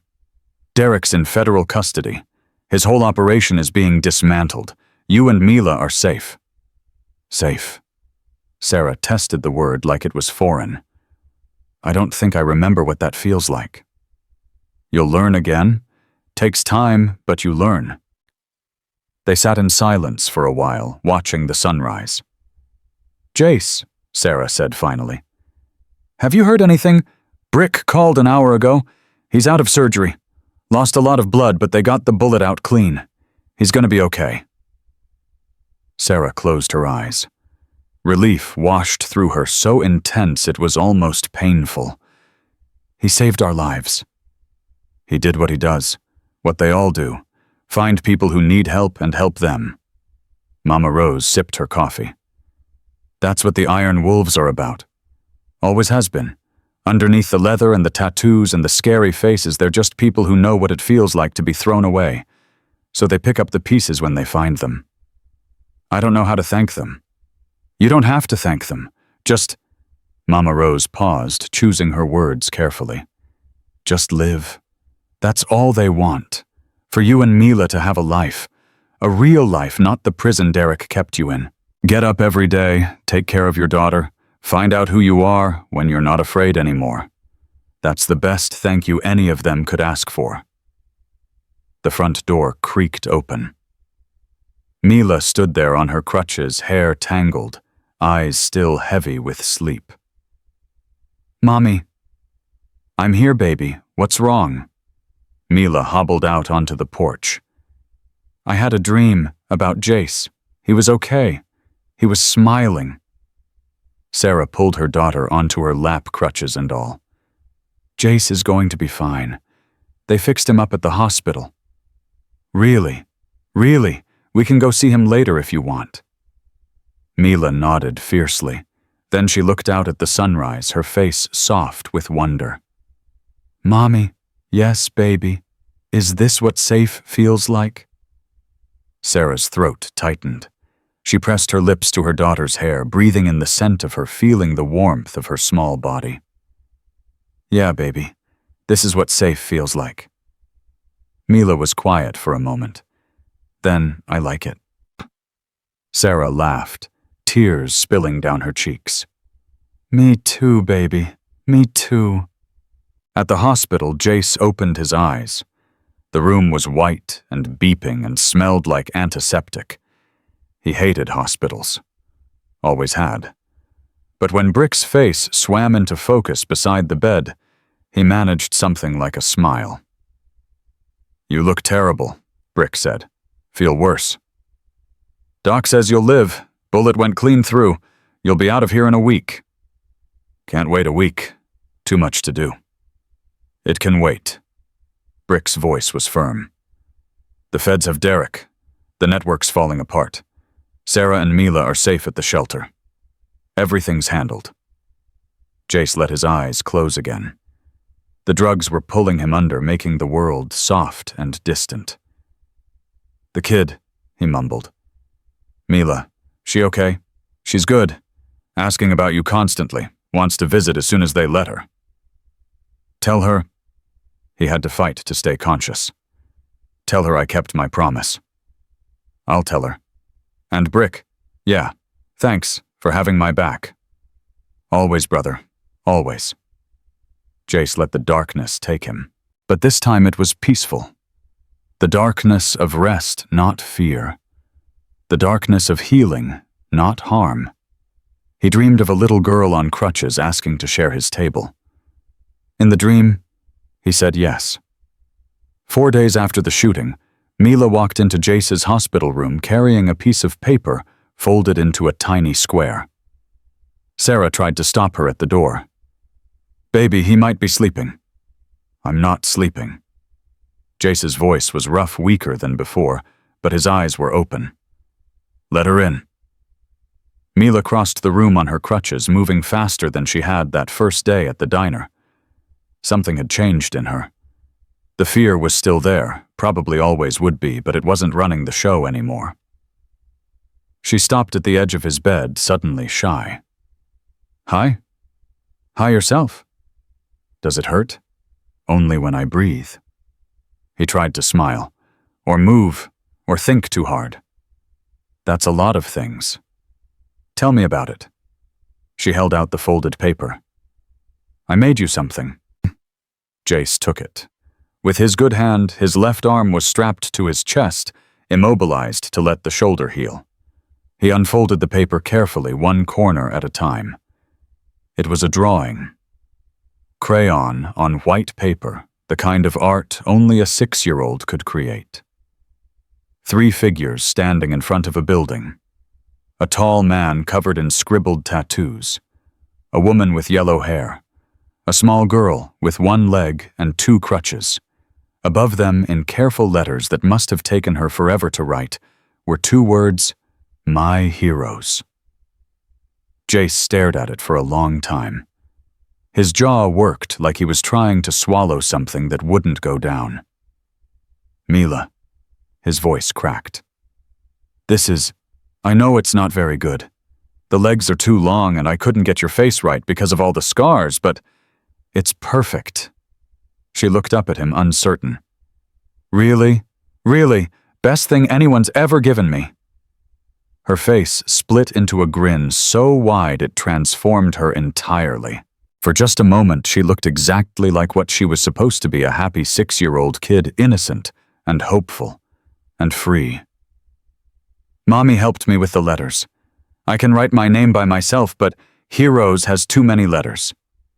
Your mommy's pretty smart." Sarah stepped forward, her hand finding Mila's shoulder. "She wouldn't let me rest until we came. Been asking every hour if it was time to visit yet. Sorry for the trouble." "Don't you dare apologize." Sarah's voice was fierce. "You took a bullet for us, for my daughter. I don't care if she wants to visit every day for the rest of her life, you've earned it." Jace didn't know what to say to that. He'd never been good with gratitude, never known how to accept kindness without feeling like he owed something in return. Mila saved him from having to respond. "Jace, can I ask you something? Anything, kid. When you get better, where will you go?" He blinked. "What do you mean?" "I mean, do you have a house, a family, someone to take care of you?" The questions were so earnest, so genuinely concerned, that Jace felt something crack open in his chest again. That same place Mila had found her way into 4 days ago. "I've got a place. Little house outside town. And the club, they're my family." "But who makes you soup when you're sick? Who reads you stories?" Sarah winced. "Mila, it's okay." Jace met the little girl's eyes. "Nobody makes me soup. Nobody reads me stories. Been taking care of myself for a long time."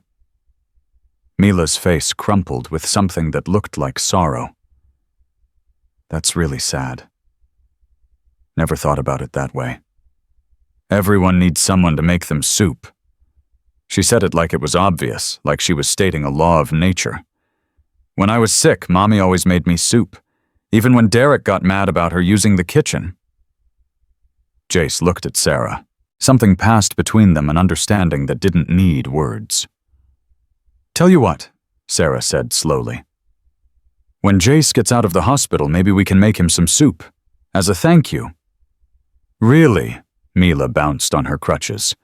"Can we bring it to his house? If he's okay with that." They both looked at Jace.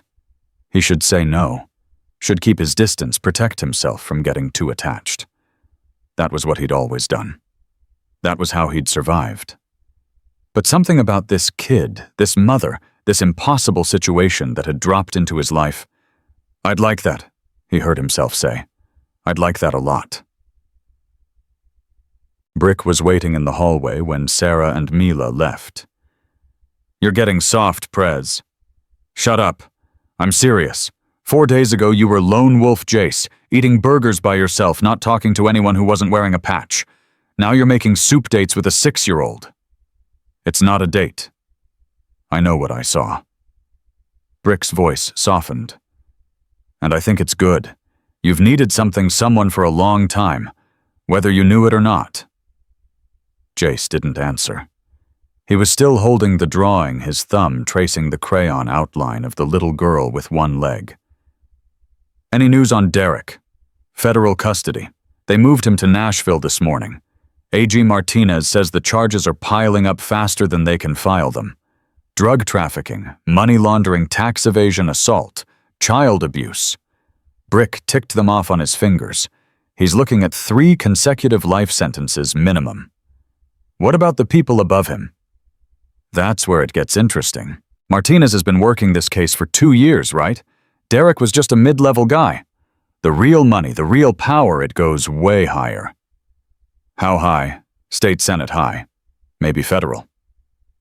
Jace's eyes sharpened. You're saying Derek was connected to politicians. I'm saying the drug pipeline he was running didn't exist in a vacuum. Someone was protecting it. Someone with enough juice to keep the feds off the scent for years. And now that Derek's talking, Brick smiled, but it wasn't pleasant. Now the dominoes are starting to fall. Martinez says they've already got 3 more arrests pending, including get this estate judge who was signing off on Derek's adoption paperwork. Adoption paperwork. Yeah. Turns out Derek was trying to legally adopt Mila. Would have given him complete control over her.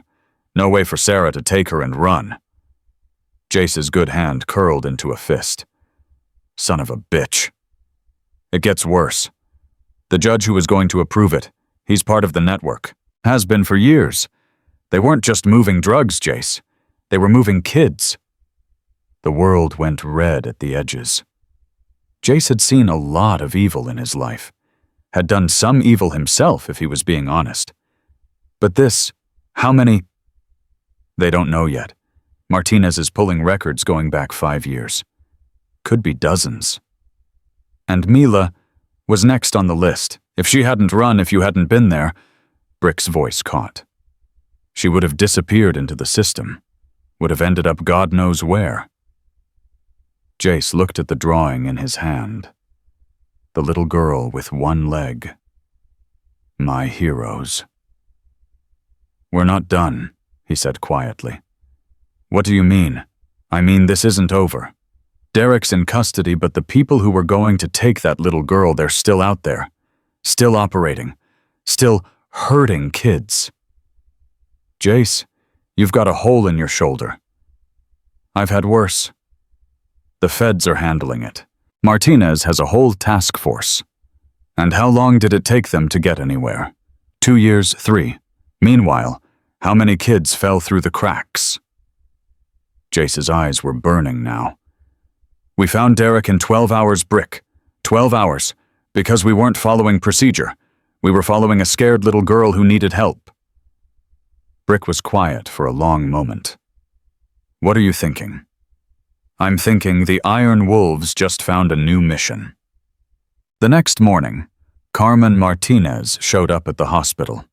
She looked different than she had that night in the parking lot, exhausted, rumpled, like she'd been living on coffee and determination for a week. But her eyes were sharp as ever. Mr. Holloway, you look better than the last time I saw you. Lower bar. Fair enough. She pulled a chair close to his bed and sat down. I've been going through the files we recovered from Derek's properties. Financial records, communications, client lists. It's extensive. So I heard. Your friend Preacher has been helpful. Former detective, right? He knows how to build a case. Preacher knows a lot of things. So do you, apparently. Martinez leaned forward. I've been asking around about the Iron Wolves, about you specifically. You've got quite a reputation. I've made mistakes. Everyone has. But you've also done some good. Quietly. Without fanfare. Protecting people who had nowhere else to turn. Jace said nothing. The women's shelter that Mama Rose runs. It's funded by your club, isn't it? Has been for 15 years. You've helped dozens of abuse victims disappear and start over. Veterans who fell through the cracks. Kids aging out of foster care with nothing. What's your point? My point is that you're not just some outlaw biker. You're something more complicated. And I think we might be able to help each other. Jace studied her. Help each other how? The network Derek was part of, it's bigger than anything I've dealt with before. State lines may be international. I've got warrants and subpoenas and all the legal tools, but legal tools only get you so far. Sometimes you need people who operate differently. You want to use us. I want to partner with you, unofficially, off the books. You have access to communities the federal government will never reach. people who trust you, resources and connections that don't show up on any database. And in return, I make sure your club stays off the radar. No harassment from local cops. No trumped-up charges when someone decides bikers make easy targets. You help me bring down the rest of this network, and I help you help people. Simple as that. Jace thought about it. The offer was tempting. More than tempting. But he'd learned a long time ago that nothing with the government was ever simple. I need to talk to my people. Of course. Take your time. She stood gathering her things. But Jace, the sooner we move, the more kids we save. Every day we wait is a day they stay trapped. She left him with that thought, heavy as a stone in his chest. By the end of the week, Jace was going stir-crazy. His shoulder was healing. The doctors were impressed, said his constitution was remarkable for a man his age. They didn't know about the years of self-repair, the wounds he'd stitched himself, the bones he'd set without anesthetic, because there was no other choice. On day 6, Sarah arrived with a pot of soup. Mila insisted, she said, setting it on the bedside table. She supervised every step, made sure I put in extra noodles. Where is she? With Mama Rose.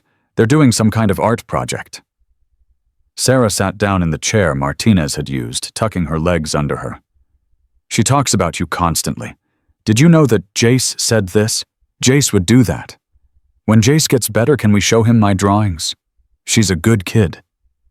She's an incredible kid. I don't know how after everything she's been through, but she's still so hopeful. Like she believes the world can be good, even though it's shown her nothing but bad. Kids are resilient. Some kids. The special ones. Sarah's voice dropped. I wasn't. When I was her age, I gave up. Stopped believing anyone would help. Stopped trying. That's how I ended up with Derek. I didn't think I deserved better. That's not true. It was true.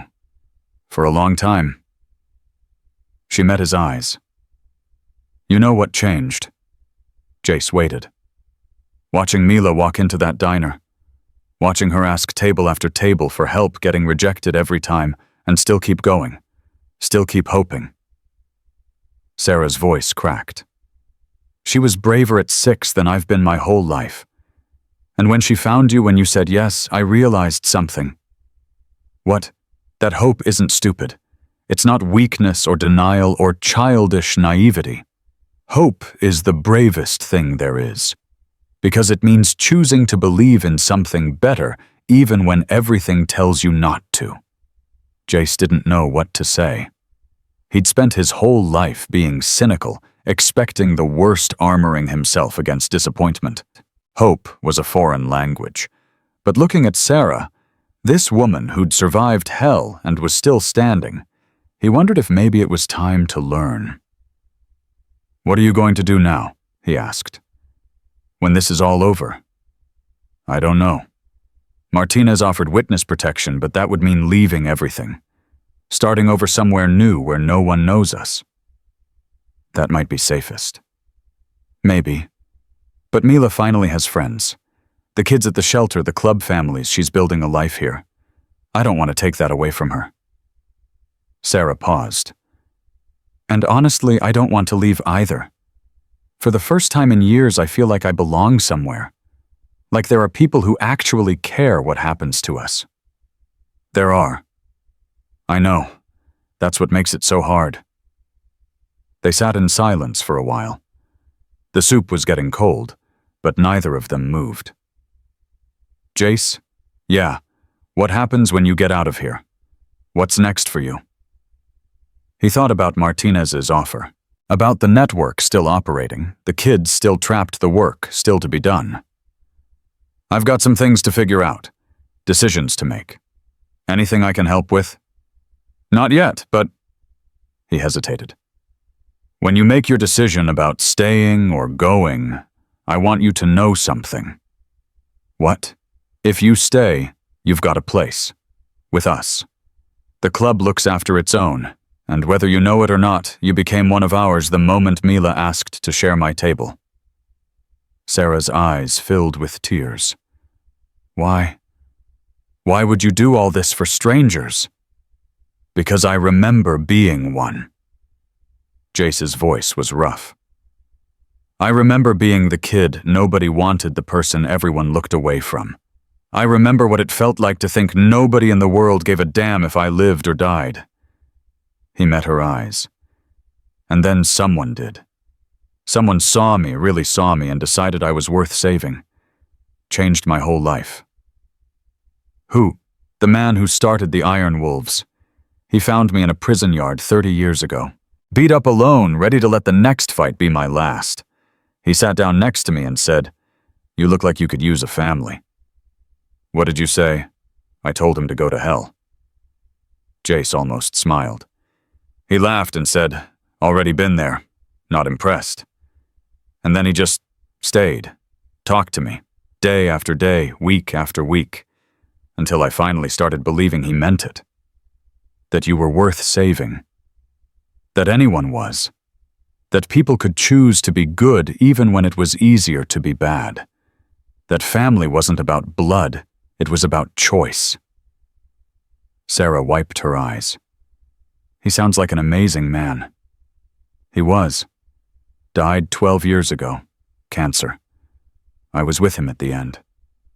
I'm sorry." "Don't be. He lived the way he wanted, and died with people who loved him, around him. That's more than most get." Jace shifted in the bed, wincing as his shoulder protested. "Point is, he taught me something. We don't save people because they deserve it. We save them because we can. Because the world breaks everyone, and the only thing that makes it bearable is knowing someone might catch you when you fall." Sarah was quiet for a long moment. "Mila was right about you," she finally said. "What did she say?"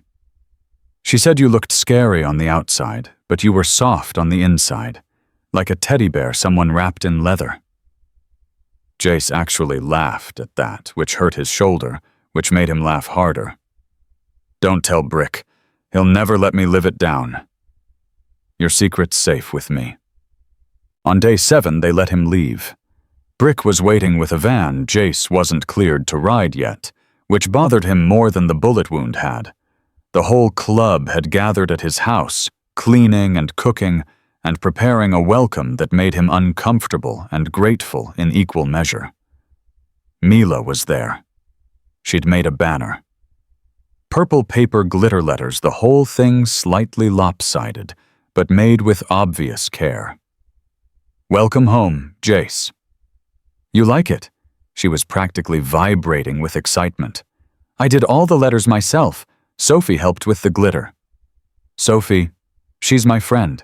Her daddy rides with you. She has 2 legs, but she says that doesn't matter because we both like purple, and that's more important." Jace looked at Sarah, who shrugged with a smile. "They've been inseparable all week. She's doing so well. Better than I could have hoped. Kids bounce back. This one does. I think she gets it from you." Jace started to protest, but Mila was already tugging on his good arm. "Come see what we made. There's cake and everything. Doc said you can't have beer because of your medicine, but Mama Rose made lemonade and it's really good." He let her pull him into his own house, surrounded by leather-clad bikers and the family they'd built from nothing, and for the first time in longer than he could remember, Jace Holloway felt like he was home. The meeting happened later that night after Mila had fallen asleep on his couch, and Sarah had carried her to the spare room. Every officer was there.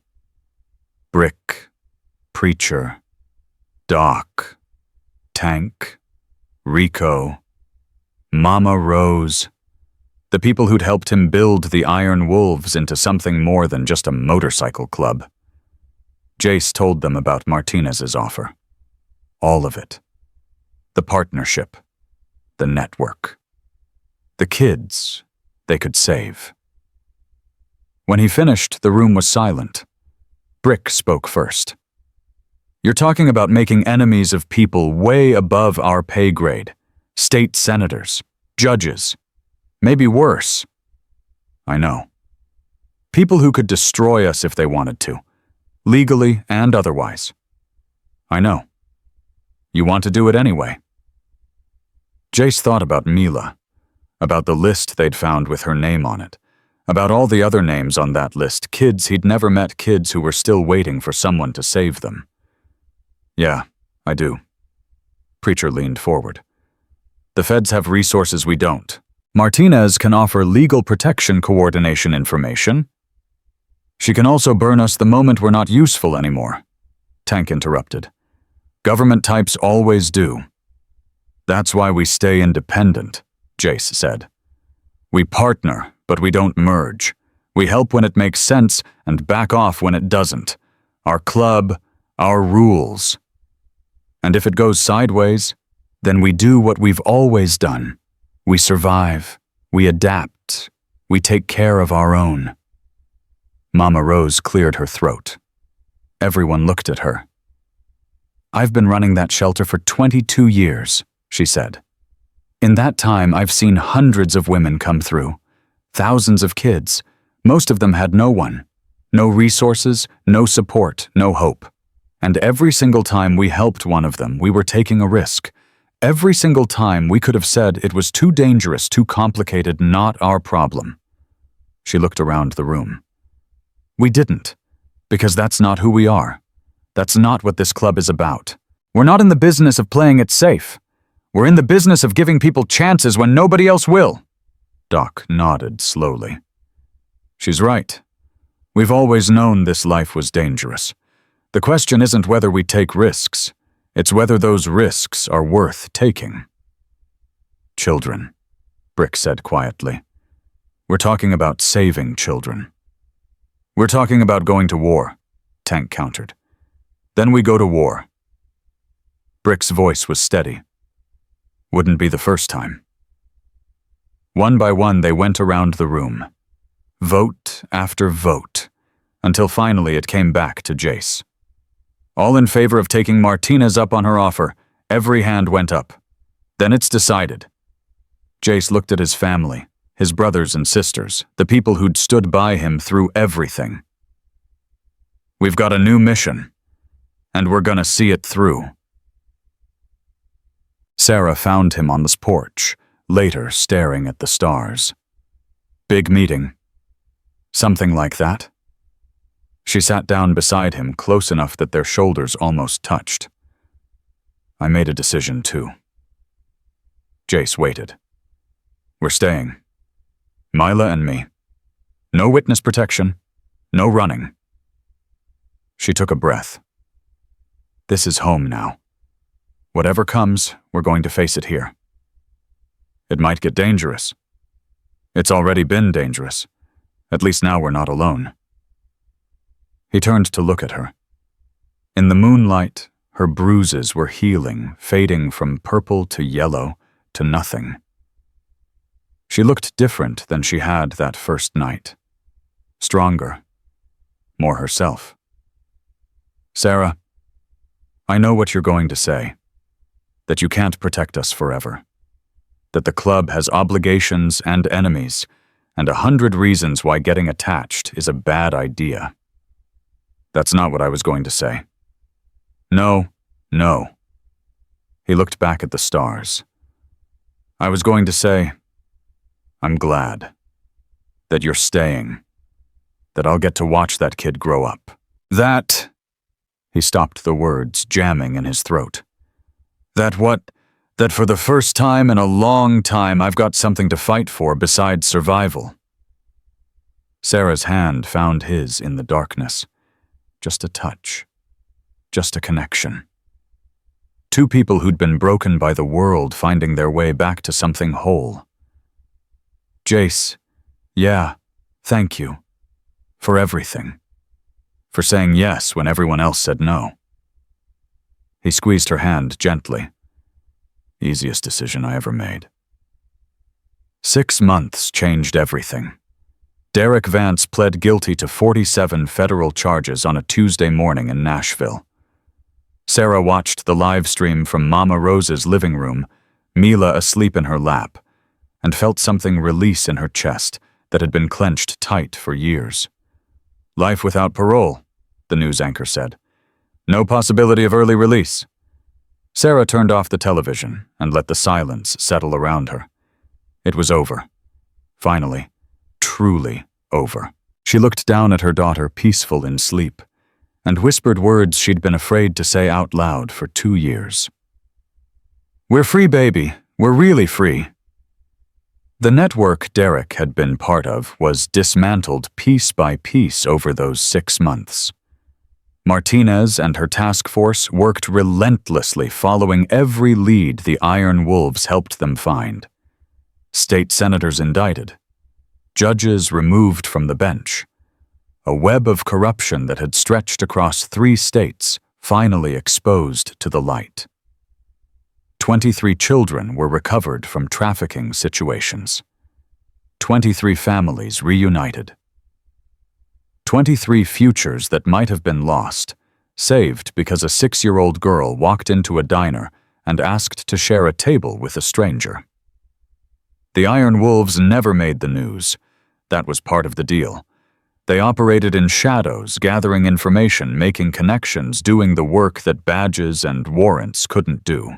When it was over, when the last arrest was made and the last child was safe, Martinez called Jace personally. "We couldn't have done this without you." "Yes, you could have. Would have just taken longer." "Maybe. But those kids couldn't wait longer." She paused. "If you ever need anything, I know where to find you." He hung up before she could say anything else. Gratitude made him uncomfortable. Always had. Mila's 7th birthday fell on a Saturday in July. She'd been living with Jace for 4 months by then. Not officially, not with paperwork and courts and legal arrangements, but practically in the way that mattered. Sarah had needed time. Time to heal, to find herself again, to become the mother Mila deserved. She worked at Mama Rose's shelter now, helping other women escape what she'd survived. She was in therapy. She was getting stronger every day. And Mila needed stability, safety. Someone who made her feel protected in a way she'd never known before. The arrangement had happened naturally, the way real families happen. Sarah came by every day, stayed for dinner most nights, sometimes slept in the guest room when it got too late. The lines between households blurred until they barely existed at all. "It's unconventional," Sarah had said one night when they were sitting on Jace's porch watching the fireflies. "So's everything else about this situation. You don't mind having a kid underfoot all the time?" Jace had watched Mila through the window, teaching Sophie how to draw butterflies, both girls giggling at something only children understood. "Honestly, can't remember what it was like before." So when her birthday came around, the whole club turned out. They transformed Jace's property into something magical. Balloons everywhere, purple, because someone had asked, and she'd whispered her favorite color like she still wasn't sure she was allowed to have one. Streamers in the trees. A banner that said, "Happy Birthday, Mila," in letters big enough to read from the road. Food covered every surface. Hamburgers and hot dogs on the grill. Potato salad and coleslaw. Chips and dip. Vegetables that Doc insisted on because growing kids need nutrients, though everyone knew nobody would eat them. And the cake. 3 layers tall purple frosting butterflies and flowers decorating every inch. Her name in elegant script across the top. The bakery had outdone themselves. Presents were piled on a table near the porch. Some practical clothes, school supplies, books, others pure joy toys and games, and a bicycle with training wheels that Jace had spent 3 weeks modifying so she could ride it with one leg.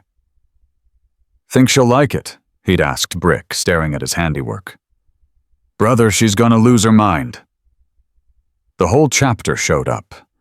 Not just the officers, but everyone, members and prospects and old ladies and kids. People who'd heard the story and wanted to meet the little girl who'd brought down an empire, who'd walked 2 miles on crutches to find help and hadn't given up even when everyone told her no. Mila stood in the middle of it all, overwhelmed in the best possible way. "This is all for me, every bit of it." Jace crouched down to her level, something he did so naturally now he didn't even think about it. "Happy birthday, kid." "But it's so much. I've never—" Her voice cracked. "I've never had a party before." "What do you mean? Derek said birthdays were wasteful. He said I didn't deserve presents because—" She stopped, her eyes filling with tears. "Because I was broken." Jace's jaw tightened.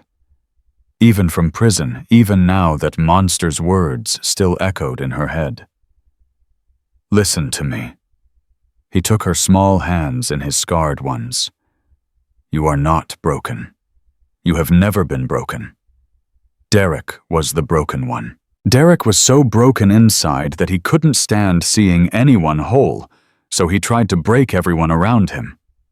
But my leg—" "Your leg is just part of you, like my scars are part of me. They're not flaws. They're just who we are." He squeezed her hands. "And who you are is the bravest, strongest, most amazing kid I've ever known. You deserve every present on that table. You deserve this party and 1,000 more. You deserve everything good in this world." She stared at him with those huge brown eyes, tears spilling down her cheeks. "Do you really believe that I don't say things I don't believe?" She threw her arms around his neck, the same fierce grip she'd had in the hospital, the same desperate hold of a child who'd learned that love could be taken away without warning. "I love you, Jace." The words hit him like a bullet. Harder than the bullet, actually. That one had only torn through flesh. This one tore through something much deeper. "I love you too, kid." Awesome. He'd never said those words to anyone. Not in 45 years of living. Not to the brothers who'd become his family. Not to the women who'd passed through his life. He'd thought that part of him was dead, burned away by a childhood that had taught him love was a weakness people exploited. But holding this little girl, feeling her heart beat against his chest, he understood something he'd missed his whole life. Love wasn't weakness. It was the only strength that mattered. The party was in full swing when Sarah found him. He'd retreated to the edge of things, watching from a distance, still not quite comfortable being the center of attention, even at an event he'd helped organize. She's having the time of her life. Jace followed Sarah's gaze to where Mila was surrounded by other kids, all of them shrieking with laughter as they played some game he didn't understand. Sophie was at her side as always. The two had become inseparable. Good. She deserves it. She does. Sarah was quiet for a moment. So do you? I'm having a fine time. You're standing alone in a corner pretending to check your phone. I'm supervising. Sarah laughed, and the sound did something to his chest that he wasn't ready to examine too closely. Come on, she said, grabbing his hand. Cake time, and you're not getting out of singing. I don't sing. You do today. That's the rule. I must have missed that rule. It's in the fine print of being part of this family. She tugged him toward the crowd. No exceptions. Not even for scary bikers with face scars. He let her pull him along, grumbling for show, but secretly grateful to be included, to be wanted, to be part of something bigger than himself. The cake was perfect. Mila's face when she saw it was even more perfect. Everyone gathered around, voices joining together in the worst rendition of Happy Birthday Jace had ever heard.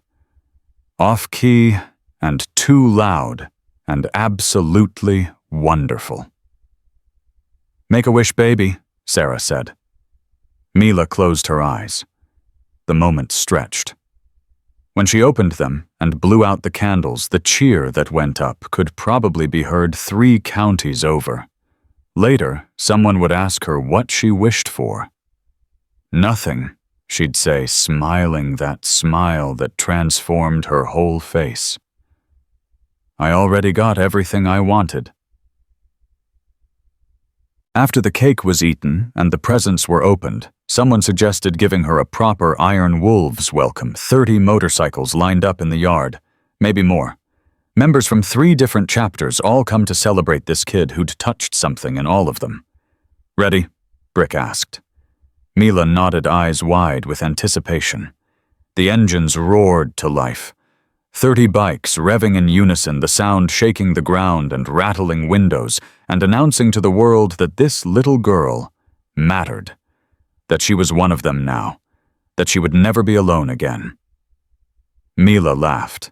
Not a giggle, not a polite chuckle, a full-body, uncontrollable laugh that came from somewhere deep, from a place where joy had been locked away for so long, it had almost forgotten how to escape. She laughed so hard she nearly fell over her crutches, wobbling her balance, going sideways. Jace caught her. He was there in an instant, one hand steadying her shoulder, the other supporting her arm. The same way he'd been there for 6 months.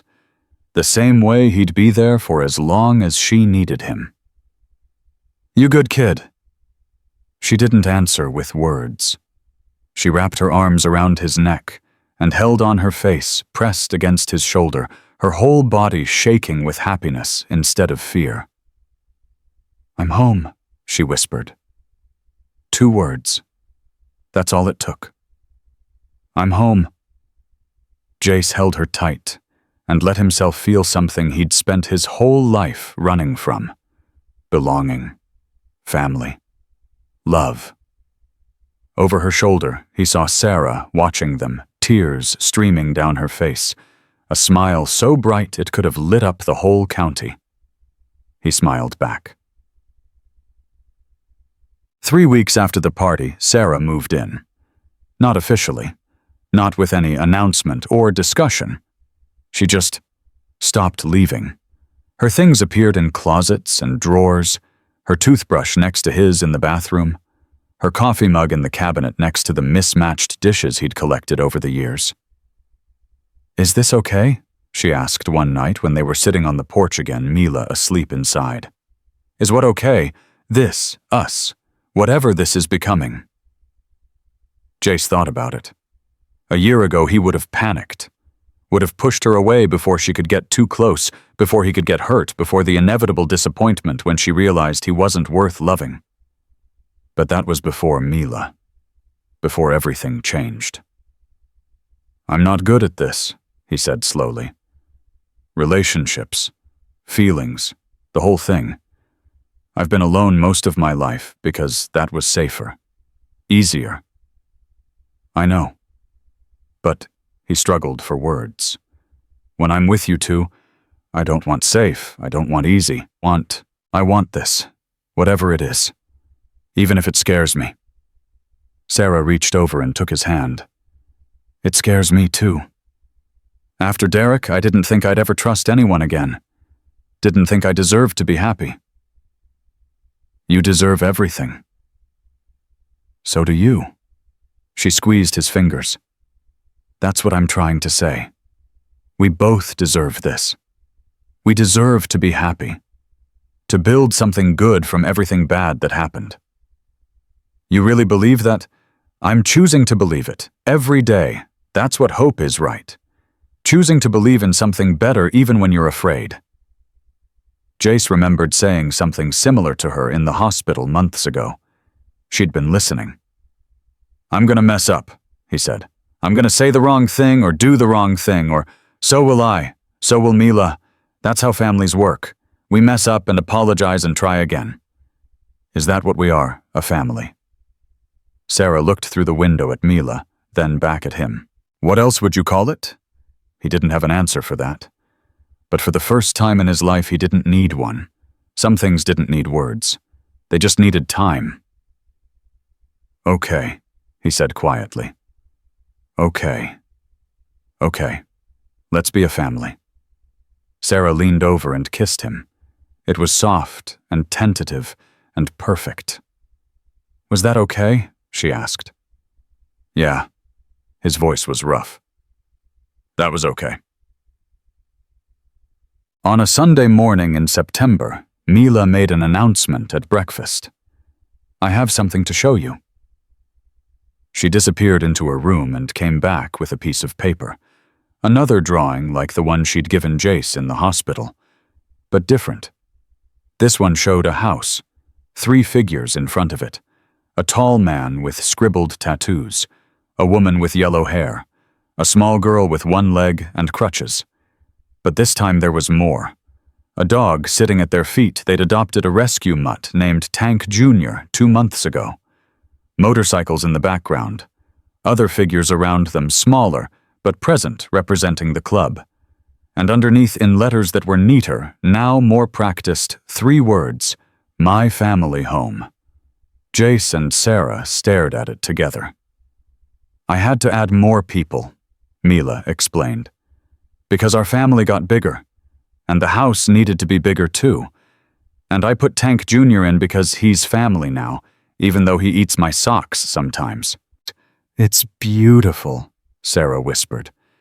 Do you like the word I used? Mila pointed at the paper. Home. I learned to write it by myself. Mrs. Patterson at school said I did a really good job. Jace picked her up, ignoring the twinge in his shoulder that still bothered him when the weather changed. I love it. Best present I ever got. Better than the other one. Even better. Good, because I'm going to make more. I'm going to draw our whole story, from when I walked into the diner all the way to now, so I never forget.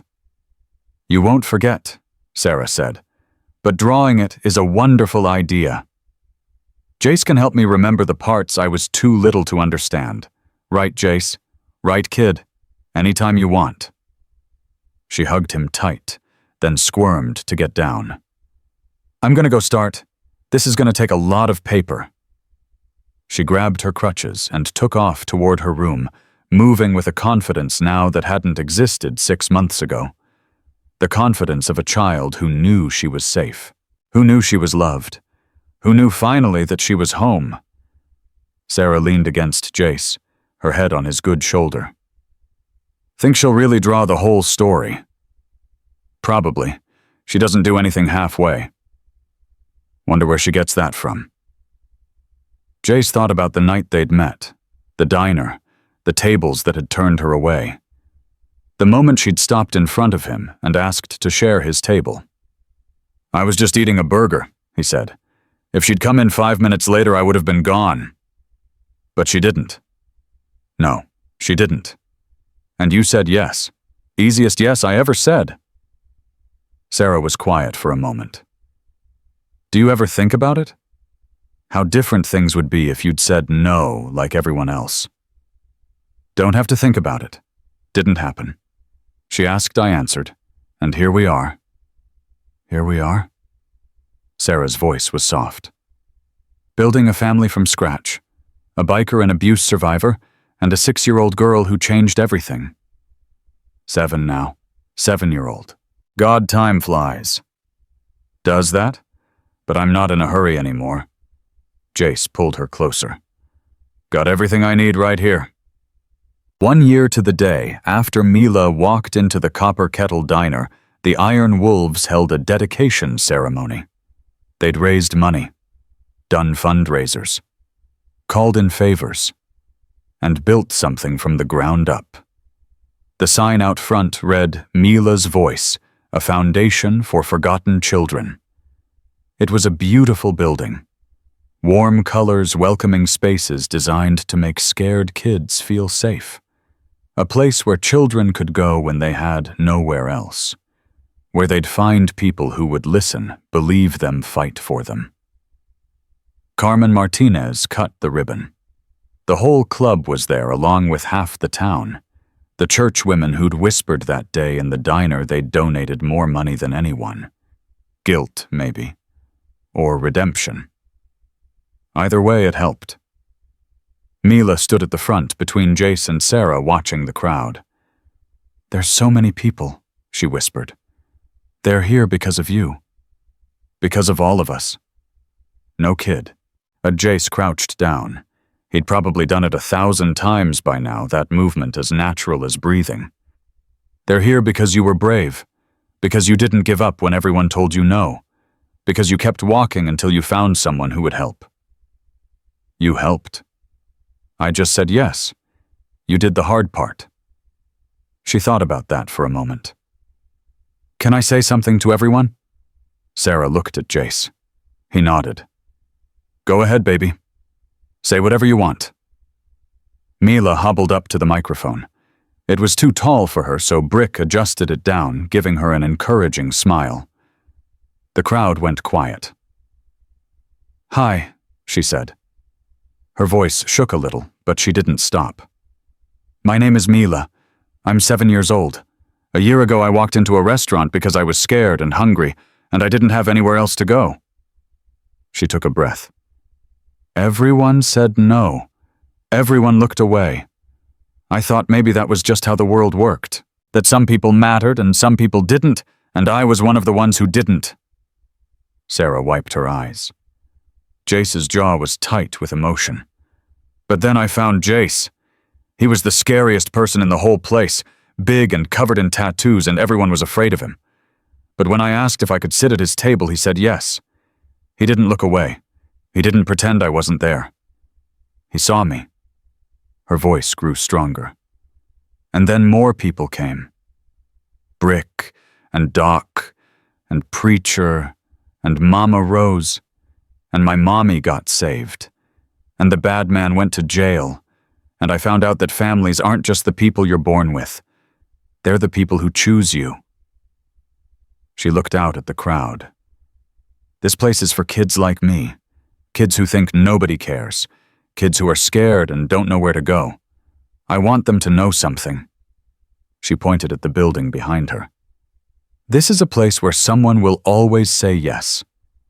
This is a place where you matter. This is a place where you can find your family." She paused, gathering herself for the last part. "My name is Mila. I used to think I was broken. Now I know I'm not. I'm just different. And different is okay. Different is good.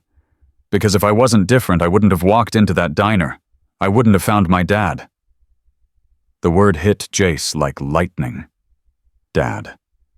She'd never called him that before. He'd never expected her to. He was just Jace, just the scary biker who'd given her a seat. Mila looked directly at him. "That's what you are." "Right. My dad. Even if it's not official." The crowd was holding its breath. Sarah was crying openly. Brick was suspiciously misty-eyed. Jace walked to the microphone. He stood next to this little girl who'd changed everything, who'd walked into his life on crutches and a prayer, and refused to leave, who'd broken down every wall he'd ever built. "Yeah," he said, his voice rough. "That's what I am." Mila threw her arms around him. The crowd erupted in applause, and Jace Holloway, president of the Iron Wolves MC, the scariest man in Cedar Ridge, the lone wolf who'd spent 45 years convinced he didn't need anyone. He cried. Right there in front of everyone, tears streaming down his scarred face, this child in his arms, this family he'd never expected and now couldn't imagine living without. Sometimes the people you're meant to find don't come looking the way you'd expect. Sometimes they come on crutches. Sometimes they come scared and hungry and rejected by everyone else. Sometimes they just ask to share your table. And if you're brave enough to say yes, if you're open enough to let them in, they might just change your entire life. If this story moved, you share it. Because there are more Milas out there. More children waiting for someone to see them, believe them, fight for them. More scared kids in crowded rooms looking for one person brave enough to say yes. Comment. We see you if you stand for protecting the innocent. Subscribe for more stories that prove humanity is still worth believing in. And remember, sometimes the scariest person in the room is the one with the biggest heart. Sometimes the person everyone else looks away from is exactly the one who will fight hardest for those who cannot fight for themselves. This was Jace and Mila's story. It started with 4 simple words: "Can I share this table?" It ended with 3 even simpler ones: "Welcome home, family." Home